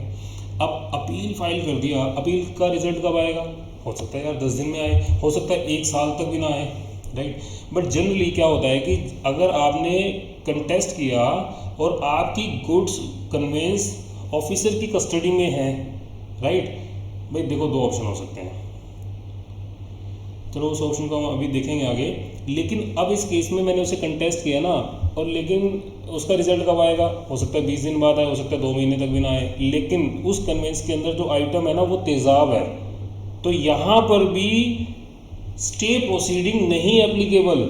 इसका मतलब जनरली क्या होता है कि मेरा गुड्स एंड कन्वेंस जो है वो ऑफिसर की कस्टडी में है और मैंने उसको कंटेस्ट कर लिया, अपील फाइल कर दी, अपील का जब तक रिजल्ट नहीं आएगा तब तक उस गुड्स को, उस कन्वेंस को डिस्पोज ऑफ नहीं किया जाएगा, उसके ऑर्डर के अगेंस्ट, उस रिकवरी प्रोसीडिंग के अगेंस्ट मेरी स्टे प्रोसीडिंग लग जाएगी, राइट, मेरा स्टे लग जाएगा। लेकिन अगर पेरिशेबल नेचर ऑफ गुड्स है, हजार्डियस नेचर ऑफ गुड्स है, तो यहाँ पर स्टे नहीं लगेगा, officer can dispose of your goods as well as your conveyance. Clear है? थोड़ी सी और आगे चलते हैं, जहाँ पर ये कहा गया response option after detention. Sir देखो एक केस देखते हैं, देखो, अगर मेरे अगेंस्ट मुझे ऐसा लग रहा है कि मेरे अगेंस्ट नोटिस इशू किया गया, नोटिस इशू किया गया, अब मुझे लगता है कि यार पेनल्टी को पे करो, गाड़ी रिलीज़ करा लो, उसके बाद अपील देखेंगे। तो मैं क्या करूँगा, मैं अपना अमाउंट पे करूँगा। पे करने के बाद उसका DRC 03 फाइल करके डिपार्टमेंटल ऑफिसर को, प्रॉपर ऑफिसर को इंटीमेट करूँगा। अब इंटीमेट करूँगा, उसके बाद ऑफिसर जो होगा DRC 05 में उस प्रोसीडिंग को कंक्लूड करेगा और अपना MOV 09 इशू करेगा और मुझे गुड्स को ले जाने देगा, राइट। एक ऑप्शन ये हो सकता है कि यार मेरे अगेंस्ट ना ऑर्डर इशू हो गया। ऑर्डर इशू होने के बाद क्या क्या पॉसिबिलिटी हो सकती है। एक पॉसिबिलिटी ये हो सकती है कि यार मैं उस ऑर्डर में जो अमाउंट लिखा हुआ है मैं उसको पे करूँ और मैं अपनी गाड़ी को ले जाऊँ। दूसरा ऑप्शन क्या हो सकता है, दूसरा ऑप्शन ये हो सकता है कि मैं उस गुड्स से रिस्पेक्ट में या उस पेनल्टी के रिस्पेक्ट में उस पेनल्टी अमाउंट को प्रोविजनली पे करूं, राइट। प्रोविजनली अभी रिलीज़ करा करके ले जाऊं, प्रोविजनली पे करूं नहीं, प्रोविजनली रिलीज़ करा करके ले जाऊं। इसका मतलब क्या है कि सर मेरे पास पेमेंट नहीं है अभी, मैं अपनी बैंक गारंटी आपको सिक्योरिटी दे रहा हूँ, जितना लेट्स से 1 लाख रुपए का माल था उसमें 36,000 की पेनल्टी है। अब इस 36,000 की पेनल्टी के रिस्पेक्ट में आपको मैं सिक्योरिटी दे रहा हूँ बैंक गारंटी की फॉर्म में, और साथ ही साथ मैं आपको एक बॉन्ड एग्जीक्यूट कर रहा हूँ। बॉन्ड एग्जीक्यूट करने का मतलब है MOV 8 MOV 08 में मैं बॉन्ड एग्जीक्यूट करूंगा। अब मैं अपनी गाड़ी को रिलीज़ करा करके ले जाऊंगा। प्रोसीडिंग जो है वो चलती रहेंगी, राइट। प्रोसीडिंग जो है वो चलती रहेंगी, ऑर्डर आएगा, नोटिस इशू होगा, जो भी होगा वो चलती रहेंगी। लेकिन मैं अभी हाल फिलहाल मुझे बहुत ज़्यादा अर्जेंसी है, मैं अभी प्रोविजनली रिलीज़ करा करके लेके जाना चाहता हूँ। अगर आपको लगे तो आप अपनी मेरी बैंक गारंटी एग्जीक्यूट करा लो, मतलब उसे आप यूज़ कर लो, राइट। सो क्या क्या पॉसिबिलिटी हो सकती है इसे देखते हैं। पे पेनल्टी, ऑनर और person in charge page the specified penalty in full. DRC 03 से इंटीमेट करेगा, प्रॉपर ऑफिसर MOV 05। देखो, जहाँ जहाँ गाड़ी रिलीज होकर के जा रही है वहाँ पर MOV 05 इशू होगा, that is release order, release of the goods as well as conveyance, ठीक है। इसका मतलब अच्छा, ये जो मैं पेनल्टी फाइल करूँगा, ये जो भी करूँगा वो बेसिकली किस फॉर्म के अगेंस्ट होगी, MOV 09 ऑर्डर, राइट। ये ऑर्डर अलग है, release order, right. Release order जब गाड़ी छुड़वा करके लेकर के जा रहा हूँ तब मेरा ये यूज होगा MOV 05। Officer conclude proceeding in form DRC 05, final order in MOV 09। Second case is bank guarantee, जहाँ पर हमने देख लिया कि वो सिक्योरिटी प्रोवाइड करेगा typically by bank guarantee and execute a bond in the form MOV 08। Proper officer issue form MOV 05 because release order for immediate release and proceeding continue on a priority basis. A final order will be issued letter and contest and not पे। देखो sir, मेरी गाड़ी रोकी गई, I am feeling very harassed. मैंने क्या किया, मुझे कोई अर्जेंसी नहीं है, मैं गुड्स ले करके जाऊँ, मुझे कोई जल्दी नहीं है, अब मैं क्या करूँगा। मैंने कहा कि कोई बात नहीं, गाड़ी वहाँ पे खड़ी है, खड़ी रहे।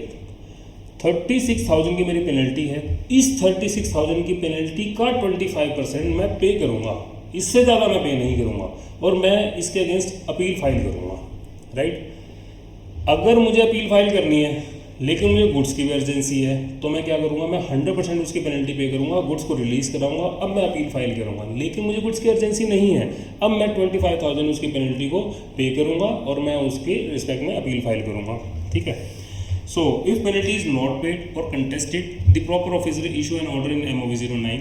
Option for appeal is available with the pre deposit as per 107। Alternatively confiscation proceeding under section 130 may be initiated. Strict time limits are enforced for all this actions. Sir, एक चीज़ आपने ध्यान रखनी है, ये हमारा एक्सपीरियंस है, अगर आप गुड्स को वहीं छोड़ देते हो, ठीक है, कन्वेंस को वहीं छोड़ देते हो और अपील फाइल करते हो 25% के साथ, तो बिलीव मी आपकी जो हेयरिंग लगने वाली है ना, बहुत जल्दी लगने वाली है।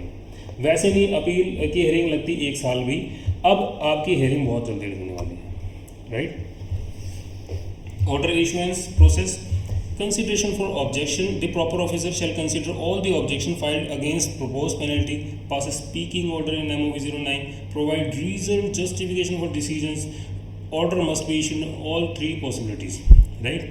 पॉसिबिलिटी हमने डिस्कस कर लिया, या तो पे कर दे या पे ना करे, प्रोविजनली रिलीज करा करके ले दे या फिर उसको कंटेस्ट कर ले। अच्छा, order summary and e liability, यहाँ पर आपको देखना है कि following the order summary issued in form DRC 07, demand edit to electronic liability register. Sir, एक चीज़ आपने ध्यान देनी है, MOV 09 मतलब ऑर्डर, राइट। जब तक ऑर्डर इशू नहीं हुआ था तब तक डिमांड कन्फर्म नहीं थी, अभी तक नोटिस पे बात चल रही थी, अब ऑर्डर इशू हो गया, इसका मतलब ये डिमांड इज कंफर्म। अब डिमांड जो कंफर्म है ना, वो डिमांड जिस असेसी के रिस्पेक्ट में है, अगर वो रजिस्टर्ड है तो उसके कॉमन पोर्टल में ई लाइबिलिटी रजिस्टर में आपकी लाइबिलिटी ऐड कर दी जाएगी। लेट्स से 36,000 की मेरी पेनल्टी है, वो 36,000 की पेनल्टी की जो लाइबिलिटी है ना, वो मेरी ई लाइबिलिटी रजिस्टर में लाइबिलिटी क्रिएट हो गई। अब इसके रिस्पेक्ट में चाहे तो मैंने 25% पे किया हो, चाहे तो मैंने 100% पे किया हो, वो जितना भी अमाउंट मैंने पे किया होगा वो उस लाइबिलिटी से ऑफिसर क्या करेगा, डेबिट करेगा, मेरी लाइबिलिटी वहाँ पे डेबिट हो जाएगी। ठीक है सर, एक बड़ा ही यूनिक सा हमारे साथ केस हुआ। तमिलनाडु हमारी गाड़ी पकड़ी गई, तमिलनाडु गाड़ी पकड़ी गई। अब ऑफिसर ने कहा कुछ लैंग्वेज बैरियर्स से, और ऑफिसर ने कहा कि सर आपको पे करना पड़ेगा, जबकि कुछ भी मतलब चलो इस बात पे नहीं आते। अब ऑफिसर ने कहा आपको पे करना पड़ेगा, मैंने कहा जी ठीक है। उस ऑफिसर ने कहा कि आप DRC 03, क्योंकि ऑर्डर इशू नहीं हुआ था, अब ऑर्डर इशू नहीं हुआ तो मुझे क्या करना है, DRC 03 भेजना है। लेकिन ऑफिसर ने कहा कि भाई आप पहले ड्राफ्ट कॉपी भेजेंगे, मैं ओके करूँगा, उसके बाद आप फाइनल कॉपी क्रिएट करके फिर आप अपना DRC 3 भेजेंगे। अब हमने क्या किया कि सर हमने DRC 03 की ड्राफ्ट कॉपी ऑफिसर को भेजी। भाई हरियाणा कुंडली से हमारा माल गया, माल कहाँ गया, तमिलनाडु माल गया, तमिलनाडु में गाड़ी पकड़ी गई। अब ऑफिसर ने कहा कि जी DRC 3 की कॉपी भेजो, ड्राफ्ट कॉपी भेजो। हमने हरियाणा वाले GST नंबर से लॉगिन किया, अमाउंट पे किया, DRC 03 फाइल करने से पहले उसकी एक ड्राफ्ट कॉपी डाउनलोड करी और ऑफिसर को भेज दी। ऑफिसर ने उसे ओके किया, हमने उसकी DRC 03 ओके कर दी। ऑफिसर ने क्या किया, ऑफिसर ने किया क्या, ऑफिसर ने हमारी गाड़ी को छोड़ दिया, लेकिन हमारे पास कोई डॉक्यूमेंट नहीं था। सर फॉर्चुनेटली और unfortunately, I would say unfortunately, ये लाइन तो लिखी गई है कि वो कॉमन पोर्टल पे अपलोड करेगा, लेकिन ये नहीं लिखा गया कि ऑफिसर जो है वो कितने टाइम पीरियड के अंदर MOV 09 को कॉमन पोर्टल पे अपलोड करेगा। ऑफिसर ये कहीं नहीं लिखा गया। That is very unfortunately, that is very harassing provision, right. यहाँ पर ऑफिसर ने क्या किया, इनफैक्ट हमारी एक बिहार में गाड़ी पकड़ी गई। हम ऑफिसर को फ़ोन करते करते 3 महीने का टाइम पीरियड हमारा एक्सपायर हो गया। उसके बाद भी हमारे पास जो है वो ऑर्डर की कॉपी नहीं आई, जिसके रिस्पेक्ट में हमने अपील फाइल करनी थी, राइट। हम मैनुअली अपील फाइल कर सकते हैं, that is a different matter, but मैं कॉमन पोर्टल पर मेरा ऑर्डर आ जाए उसके बाद मैं उसकी अपील फाइल करूँ, that is a very good thing ना यार। लेकिन ऑफिसर ने क्या किया, वो अपलोड नहीं किया। अच्छा, वो हमारा टाइम बार्ड हो गया, हम उसकी अपील आज तक भी नहीं फाइल कर पाए। मैं तमिलनाडु का केस डिस्कस कर रहा था, ऑफिसर ने वो ऑर्डर तो, गाड़ी तो छोड़ दी, लेकिन ऑर्डर हाथ में नहीं दिया। अब हमने ऑफिसर को बहुत चेजअप किया, बहुत कॉल्स किए। अब ऑफिसर ने क्या किया, आफ्टर 40 डेज ही सेड कि यार हमने ऑर्डर इशू कर दिया, अब हमने पोर्टल पे चेक कर लो। हमने अपना पोर्टल चेक किया, कहीं पर कोई ऑर्डर नहीं था। लेटर ऑन हमने देखा, हमने बहुत ज़्यादा उसे चेजअप किया, तो ऑफिसर ने स्क्रीनशॉट भेजा। अब स्क्रीनशॉट में लिखा हुआ था टेम्परेरी GST नंबर, राइट। जब हमने, एक बात बताइए, जब हमने ड्राफ्ट कॉपी में उसे भेजा तो जो पे कर रहा है दैट इज़ कंसाइनर, है ना, तो कंसाइनर के GST, वही GST नंबर यूज़ करके मेरे ही GST पोर्टल पे उस ऑर्डर की कॉपी आनी चाहिए, सो दैट कि मैं उसे अपील में लेकर के जा सकूं। लेकिन ऑफिसर ने क्या किया, मेरे हरियाणा वाले GST नंबर पे ऑर्डर इशू करने की बजाय एक टेम्परेरी ID क्रिएट कर दी और वहाँ पर ऑर्डर इशू कर दिए। अब हमारे साथ बहुत बड़ा चैलेंज था कि सर हम उसकी अपील कैसे फाइल करेंगे। हरियाणा GST से मेरी पेमेंट रखी है, वहाँ मेरी लाइबिलिटी रखी है तमिलनाडु GST नंबर पे, सर कैसे हम उसको करेंगे। यहाँ से मैं अपील फाइल नहीं कर सकता क्योंकि यहाँ पर ऑर्डर नहीं है। वहाँ पर मैं अपील फाइल करने जाता हूँ, वहाँ मुझसे प्री डिपॉजिट मांगता है, पेमेंट मांगता है, लेकिन पेमेंट वहाँ उस पोर्टल पर नहीं है, यहाँ इस पोर्टल पर है, तो हम कैसे करेंगे। बट ग्रीवेंसेस पे करने के बाद बहुत बाद में इंटेलिजेंस यूनिट से वहाँ पे हमारे पास कोई एक परमिशन लेटर आया, तो हम उसकी अपील फाइल कर पाए। लेकिन बहुत एक मिसअंडरस्टूड टॉपिक है ये। अब उन्होंने हमारी गाड़ी को छोड़ दिया। सर एक केस और मैं यहाँ पर डिस्कस करना चाहूँगा। हमारी नोएडा में एक गाड़ी पकड़ी गई। अब वकील साहब थे जो केस डील कर रहे थे इसको, तो एडवोकेट साहब ने क्या कहा, this is just only for case study only, right. अब अपील में जब हम गए, मतलब एडवोकेट साहब गए, तो उन्होंने बोला कि हुआ क्या था कि इनवॉइस की कॉपी थी लेकिन ई इनवॉइस की कॉपी नहीं थी। मेरे ऊपर ई इनवॉइस रूल्स एप्लीकेबल हैं, बट मैंने ई इनवॉइस की कॉपी वहाँ पर नहीं डाली, मैंने सिर्फ इनवॉइस की कॉपी डाली। सर एक बात बताइए, चलो मैं इसको क्लियर करता हूँ, मैं आपसे पूछता हूँ कि क्या ई इनवॉइस मेरे ऊपर रूल्स एप्लीकेबल है और मैं सिर्फ इनवॉइस की कॉपी वहाँ पर ड्राइवर के साथ भेज दूँ, क्या ये चलेगा? बिल्कुल भी नहीं चलेगा, बिल्कुल भी नहीं चलेगा। रूल 46 ने कहा टैक्स इनवॉइस रेज करना है। टैक्स इनवॉइस रेज कैसे करना है रूल 48 ने बताया, जो हमने अभी डिस्कस किया, जहां पर रूल 48 ने बताया कि अगर आपके ऊपर ई इनवॉइस रूल्स एप्लीकेबल हैं तो you will have to issue e invoice. अगर आपने ई इनवॉइस इशू नहीं किया then it shall be treated as invalid invoice.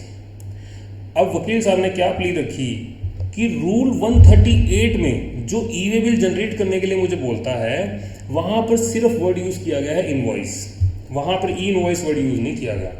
But as per my understanding वहां पर इनवॉइस वर्ड यूज किया गया है। वो इनवॉइस कैसे बनेगा ये रूल्स ही तो बताएंगे, रूल 46 ही तो बताएगा और रूल 48 ही तो बताएगा। रूल 48 ने बताया कि अगर आपके ऊपर इनवॉइस का मतलब क्या समझा जाए, इनवॉइस का मतलब क्या समझा जाए, ऐसा रूल 48 को मैंने रीड किया, वहाँ मुझे पता लगा अगर इनवॉइस एप्लीकेबल है तो आपको इनवॉइस बनाना है, अगर इनवॉइस नहीं बनाया, सिर्फ इनवॉइस बनाया, तो आपको इनवैलिड ट्रीट कर लिया जाएगा उस इनवॉइस को। राइट, ये हमारी ऑब्जर्वेशन है, हमारी अंडरस्टैंडिंग है। सो खैर एनीवेज थोड़ा सा और आगे चलते हैं। ऑर्डर इशुएंस प्रोसेस हमने देख लिया। हाँ, यहाँ पर हमने इसके ऊपर एक एग्जांपल दिया कि अब ऑफिसर क्या करेगा, जैसे ही उसने MOV 09 ऑर्डर इशू किया, summary of the order DRC 07 में इशू किया, अब सामने वाली पार्टी टैक्स पेयर अगर रजिस्टर्ड है तो उस केस में क्या करेगा, उस केस में उसी रजिस्टर्ड पर्सन के पोर्टल पे उसे अपलोड कर देगा, और अगर वहाँ पर अपलोड कर देगा मतलब क्या, वहाँ पर ई लाइबिलिटी रजिस्टर में लाइबिलिटी क्रिएट कर देगा, जो उस रिस्पेक्ट में पेमेंट करी गई होगी वो वहाँ पर डेबिट कर देगा। ठीक है, अगर सामने वाला बंदा रजिस्टर्ड नहीं है GST लॉ में, तो अब क्या करेगा, एक नया GST number temporary ID create कर देगा और वहाँ पर ऑर्डर अपलोड कर देगा, वहाँ पर ई लाइबिलिटी रजिस्टर में लाइबिलिटी क्रिएट कर देगा, जो पेमेंट उसके रिस्पेक्ट में करी गई होगी वो पेमेंट वहाँ पर डेबिट हो जाएगी। ठीक है, थोड़ी सी और आगे चलते हैं। Natural justice opportunity to be being heard, जैसे कि हमने देखा कि 7 दिन का टाइम पीरियड दिया गया है, एक पर्सनल हियरिंग दी जाएगी। सर ये मेरा पर्सनल एक्सपीरियंस है, कभी भी मतलब ऑफिसर के माइंड में ही नहीं होता कि यार मुझे जो है ना किसी को पर्सनल हियरिंग देनी है। राइट, ये बहुत बड़ी मिथ है कि सर अगर मेरी कलम चल गई ना, एक बार उसने पर्चा भर दिया, इसका मतलब जो है अब मुझे पेनल्टी पे करनी पड़ेगी। बट ऐसा नहीं है, ऐसा नहीं है, ऐसा नहीं है। आपको एक अपॉर्चुनिटी ऑफ बीइंग हर्ड दिया जाएगा। अगर यहाँ पर आपका वायलेशन है, मैं स्पेसिफिकली बोल देता हूँ, अगर यहाँ पर आपका वायलेशन है ना, then you can file your writ petition in high court also. Right, यही एक पॉइंट है जहाँ पर आप जो है रिट पिटिशन फाइल कर सकते हो कि जहाँ पर मेरे को एक अपॉर्चुनिटी ऑफ बीइंग हर्ड नहीं दिया गया, अपनी मर्जी से ही MOV। अच्छा, एक केस और जहाँ पर सेम डेट में MOV 07 यानी नोटिस, MOV 09 यानी ऑर्डर इशू किया गया है, तो ये भी इनवैलिड है। भाई अपॉर्चुनिटी ऑफ बीइंग हर्ड कहाँ है? वायलेशन ऑफ नेचुरल जस्टिस अगर है तो वो वहाँ पर आप जो है रिट पिटिशन भी फाइल कर सकते हो इनफैक्ट, और आपकी सुनी जाएगी। अच्छा, दूसरे केसेस में नहीं सुनी जाएगी। इनफैक्ट हमारे केसेस में क्या हुआ था, हमारी साइट पे एक JCB मशीन जा रही थी, वहाँ पर जाते जाते वहाँ पर आई थिंक 15 लाख रुपीज़ के आसपास की पेनल्टी इम्पोज करी गई। और मैं इस बात पे भी नहीं आ रहा यहाँ पर कि वो पेनल्टी गलत थी या नहीं थी, ठीक है, लेकिन इस बात पे आ रहा हूँ कि क्लाइंट ने यहाँ पर रिट पिटिशन फाइल करी। अब रिट पिटिशन फाइल करने के बाद हाई कोर्ट ने क्या कहा, हाई कोर्ट ने इनफैक्ट उस क्लाइंट के ऊपर हाई कोर्ट ने 25,000 की पेनल्टी इम्पोज करी कि भैया अगर आपके पास if you have remedy available in under GST law itself, then आपको GST लॉ वाली रेमेडी को ही फॉलो करना पड़ेगा। रेमेडी क्या है? 107 अपील की। आपके पास 3 महीने का टाइम पीरियड है, आप अपील फाइल कीजिए। वहां पर आप जाने की बजाय आप हमारे पास आ रहे हो, इसके रिस्पेक्ट में मुझे 25,000 की पेनल्टी इम्पोज करी गई। इसी वजह से कुछ केसेस में कुछ GST कंसल्टेंट जो है और कुछ कई लोग इनफैक्ट इसे हाईवे रॉबरी का नाम भी देते हैं कि सर 200% ऑफ द पेनल्टी बहुत ज़्यादा है, बहुत ज़्यादा है। सर अब हम बात करते हैं कॉन्फिस्केशन अंडर सेक्शन 130। कॉन्फिस्केशन मतलब कि क्या?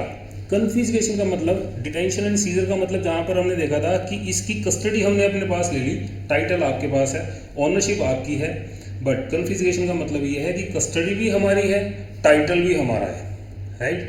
अब आपके पास MOV 09 ऑर्डर इशू कर दिया गया। MOV 09 के ऑर्डर इशू, अच्छा 129 बेसिकली ये बोलता है कि अगर ऑर्डर इशू किया गया और उसके 15 दिन के अंदर आपको पेनल्टी पे करनी है। यहाँ पर कन्वेंस, जो person in charge of the convince है, उसके पास एक ऑप्शन है कि वो, उसे लग रहा है कि यार मैं 15 दिन का वेट नहीं करना चाहता,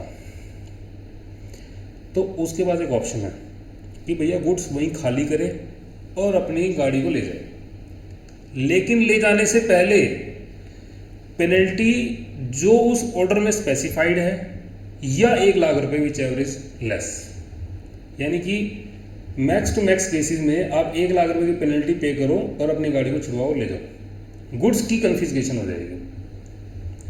सर ये 1 लाख रुपए का जो ऑप्शन है ना ट्रांसपोर्टर के पास, ये तभी तक है जब कन्फिस्केशन प्रोसीडिंग स्टार्ट ना हो जाए।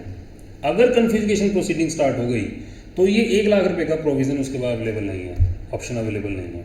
इसे हम देखते हैं, confiscation under section 130, confiscation under section 130, MOV 09 में 15 दिन का टाइम पीरियड दिया गया। तो MOV 09 यानी कि ऑर्डर इशू हो गया लेट से 36,000 का। अब इस 36,000 को 15 दिन के अंदर पे करो, गाड़ी भी ले जाओ और गुड्स भी ले जाओ, राइट। ऑफिसर को क्या चाहिए, वो पेनल्टी चाहिए, राइट।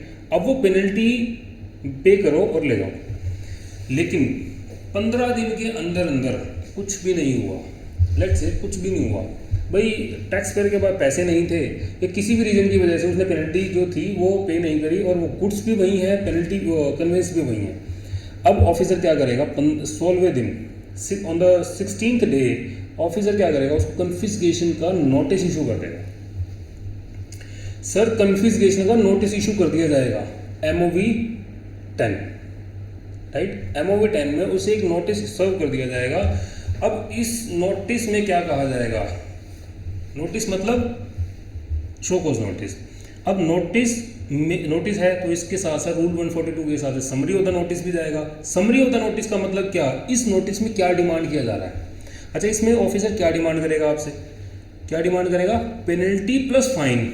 सर एक चीज़ मैं स्पेसिफिकली बोल देना चाहता हूँ, जहाँ पर मैंने MOV 10 इशू कर दिया, कन्फिस्केशन का नोटिस इशू कर दिया, on the very same time I shall withdraw the order that is MOV 09, right. MOV 09 मैंने इशू किया था, उसमें पेनल्टी किसकी थी, 129 की थी।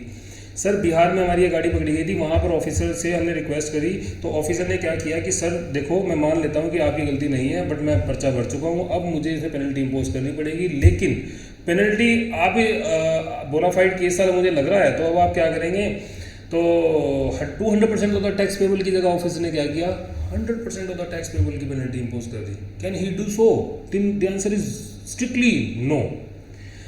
This is very specific section 129, जहां पर गुड्स ट्रांजिट में है, ऑफिसर को 129 ही इन्वोक करना है, 129 को छोड़ नहीं सकता ऑफिसर 129 छोड़ेगा नहीं, 129 की ही पेनल्टी इम्पोज करेगा।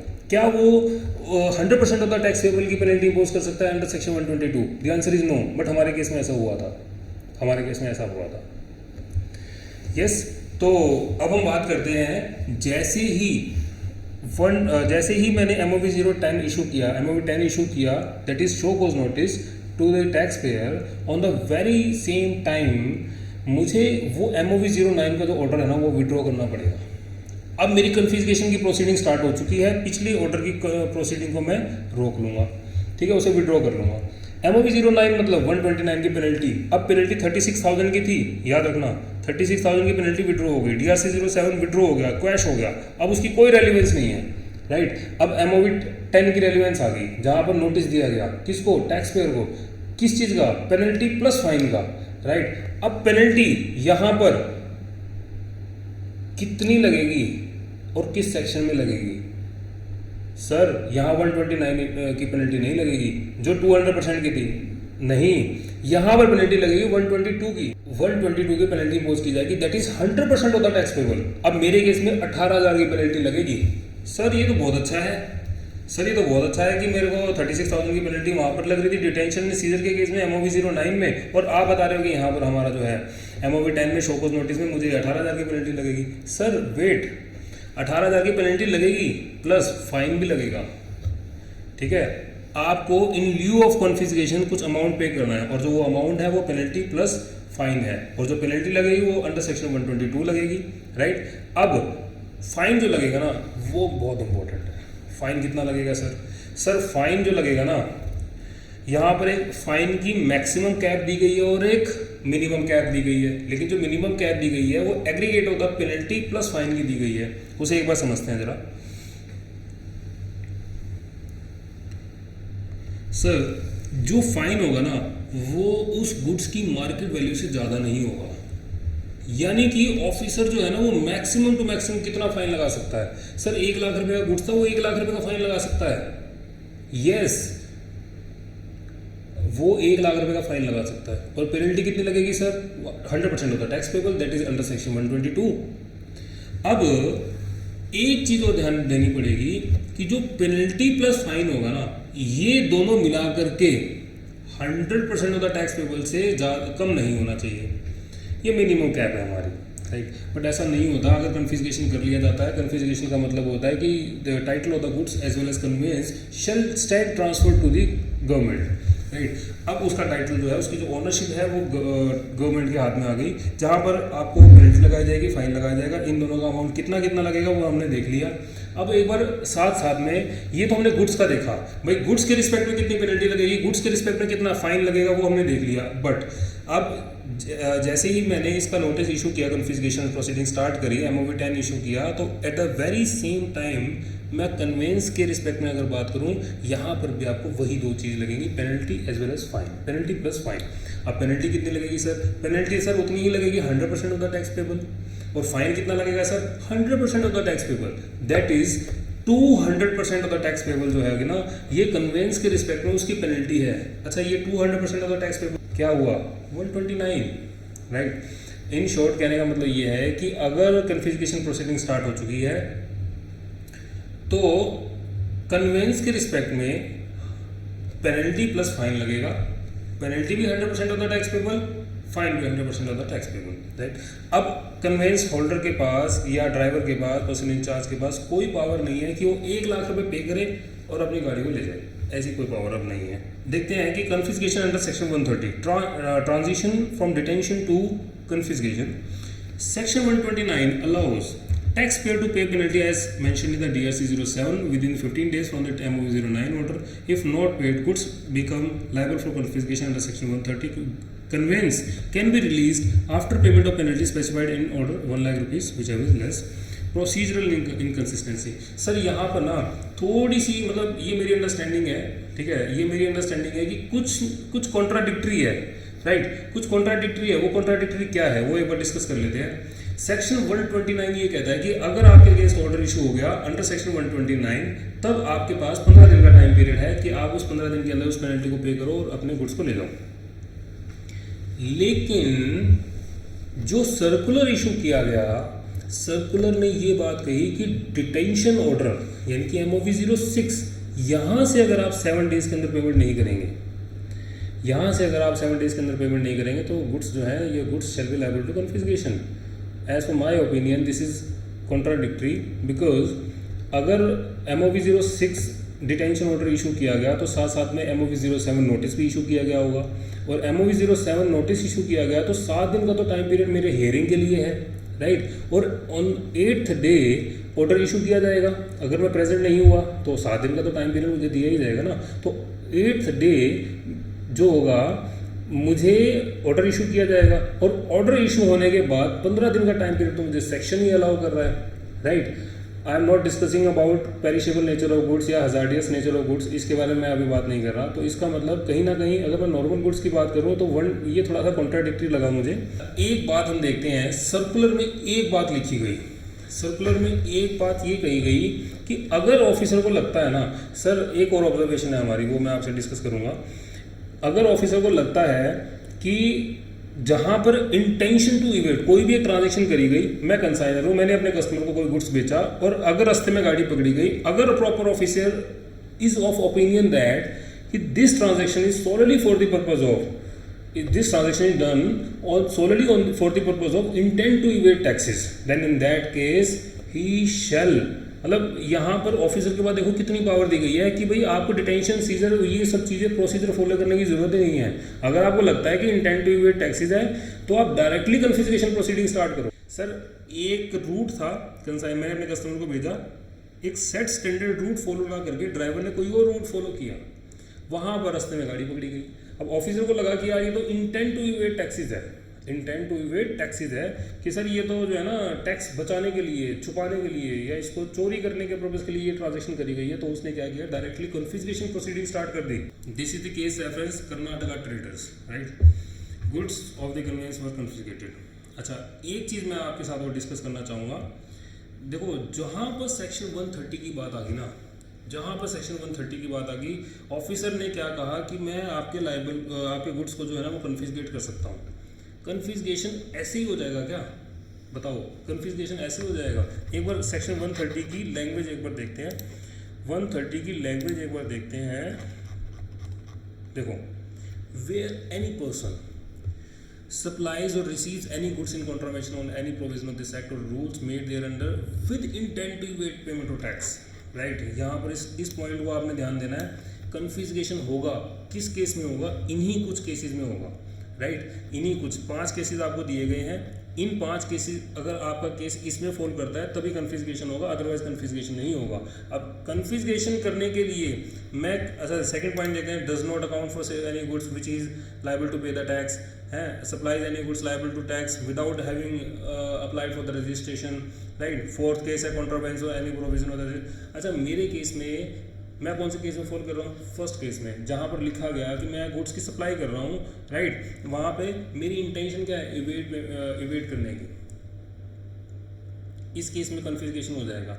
बट अगर मेरी इंटेंशन टू इवेड टैक्स नहीं है तो मेरे पास ई वे बिल है, राइट, मेरे पास ई वे बिल है, इनवॉइस है, तो उस केस में क्या मेरी, भाई फॉर एग्जाम्पल मेरा ई वे बिल एक्सपायर हो गया और जब एक्सपायर हुआ उसके अगले 2 घंटे के अंदर मेरी गाड़ी पकड़ी गई, राइट। अब वो ऑफिसर ने क्या किया कि भाई यहाँ पर तो जो है ना जो है आपका भाई डिस्क्रिपेंसीज हैं, डिटेंशन ऑर्डर होगा, अब नोटिस इशू किया जाएगा, ऑर्डर इशू किया जाएगा। अब ऑर्डर के 15 दिन के अंदर मैंने पे नहीं किया किसी भी रीज़न की वजह से, तो अब मेरे गुड्स जो हैं वो कन्फिस्केट कर लिए जाएंगे। तो कन्फिस्केट करने के लिए इंटेंट टू इवेड टैक्स होना चाहिए, right, intent to evade tax होना चाहिए।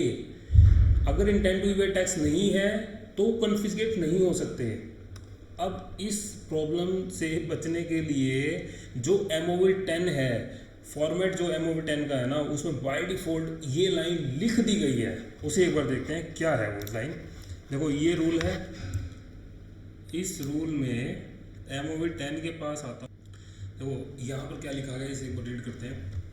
As the goods were transported without any valid document, it is presumed that the goods were being transported for the purpose of evading the tax। ये यहीं पर by default इस format में लिख दिया गया कि भाई हम ये मान लेंगे कि सर आपकी जो ट्रांजैक्शन हुई है ना वो with intention to evade confiscation procedure एक बार रीड कर लेते हैं। If penalty not paid within specified period of MOV as specified in the MOV 09, notice issued for confiscation 130 and form MOV 10 use for the notice and objection invited for the person in charge of the conveyance या owner. देखो अब आपके पास objection invite करी जाएगी, आपकी explanation देखी जाएगी, सुनी जाएगी, आपको पर्सनल हियरिंग के लिए बुलाया जाएगा कि हम आपके गुड्स को जो है ना कन्फिस्केट करने जा रहे हैं, कन्फिस्केट करने जा रहे हैं। लेकिन उससे पहले आपको एक ऑप्शन दिया जाता है जिसमें आपको इतनी पेनल्टी पे करनी है, जिसमें आपको इतना फाइन पे करना है। अब इसके बाद इस पर्टिकुलर टाइम पीरियड के अंदर अगर आपने कोई ऑब्जेक्शन नहीं किया या इस अमाउंट को पे नहीं किया, राइट, तो अब इसके बाद आपके गुड्स को कन्फिस्केट कर लिया जाएगा और कन्फिस्केशन ऑर्डर इशू किया जाएगा, दैट इज MOV 11।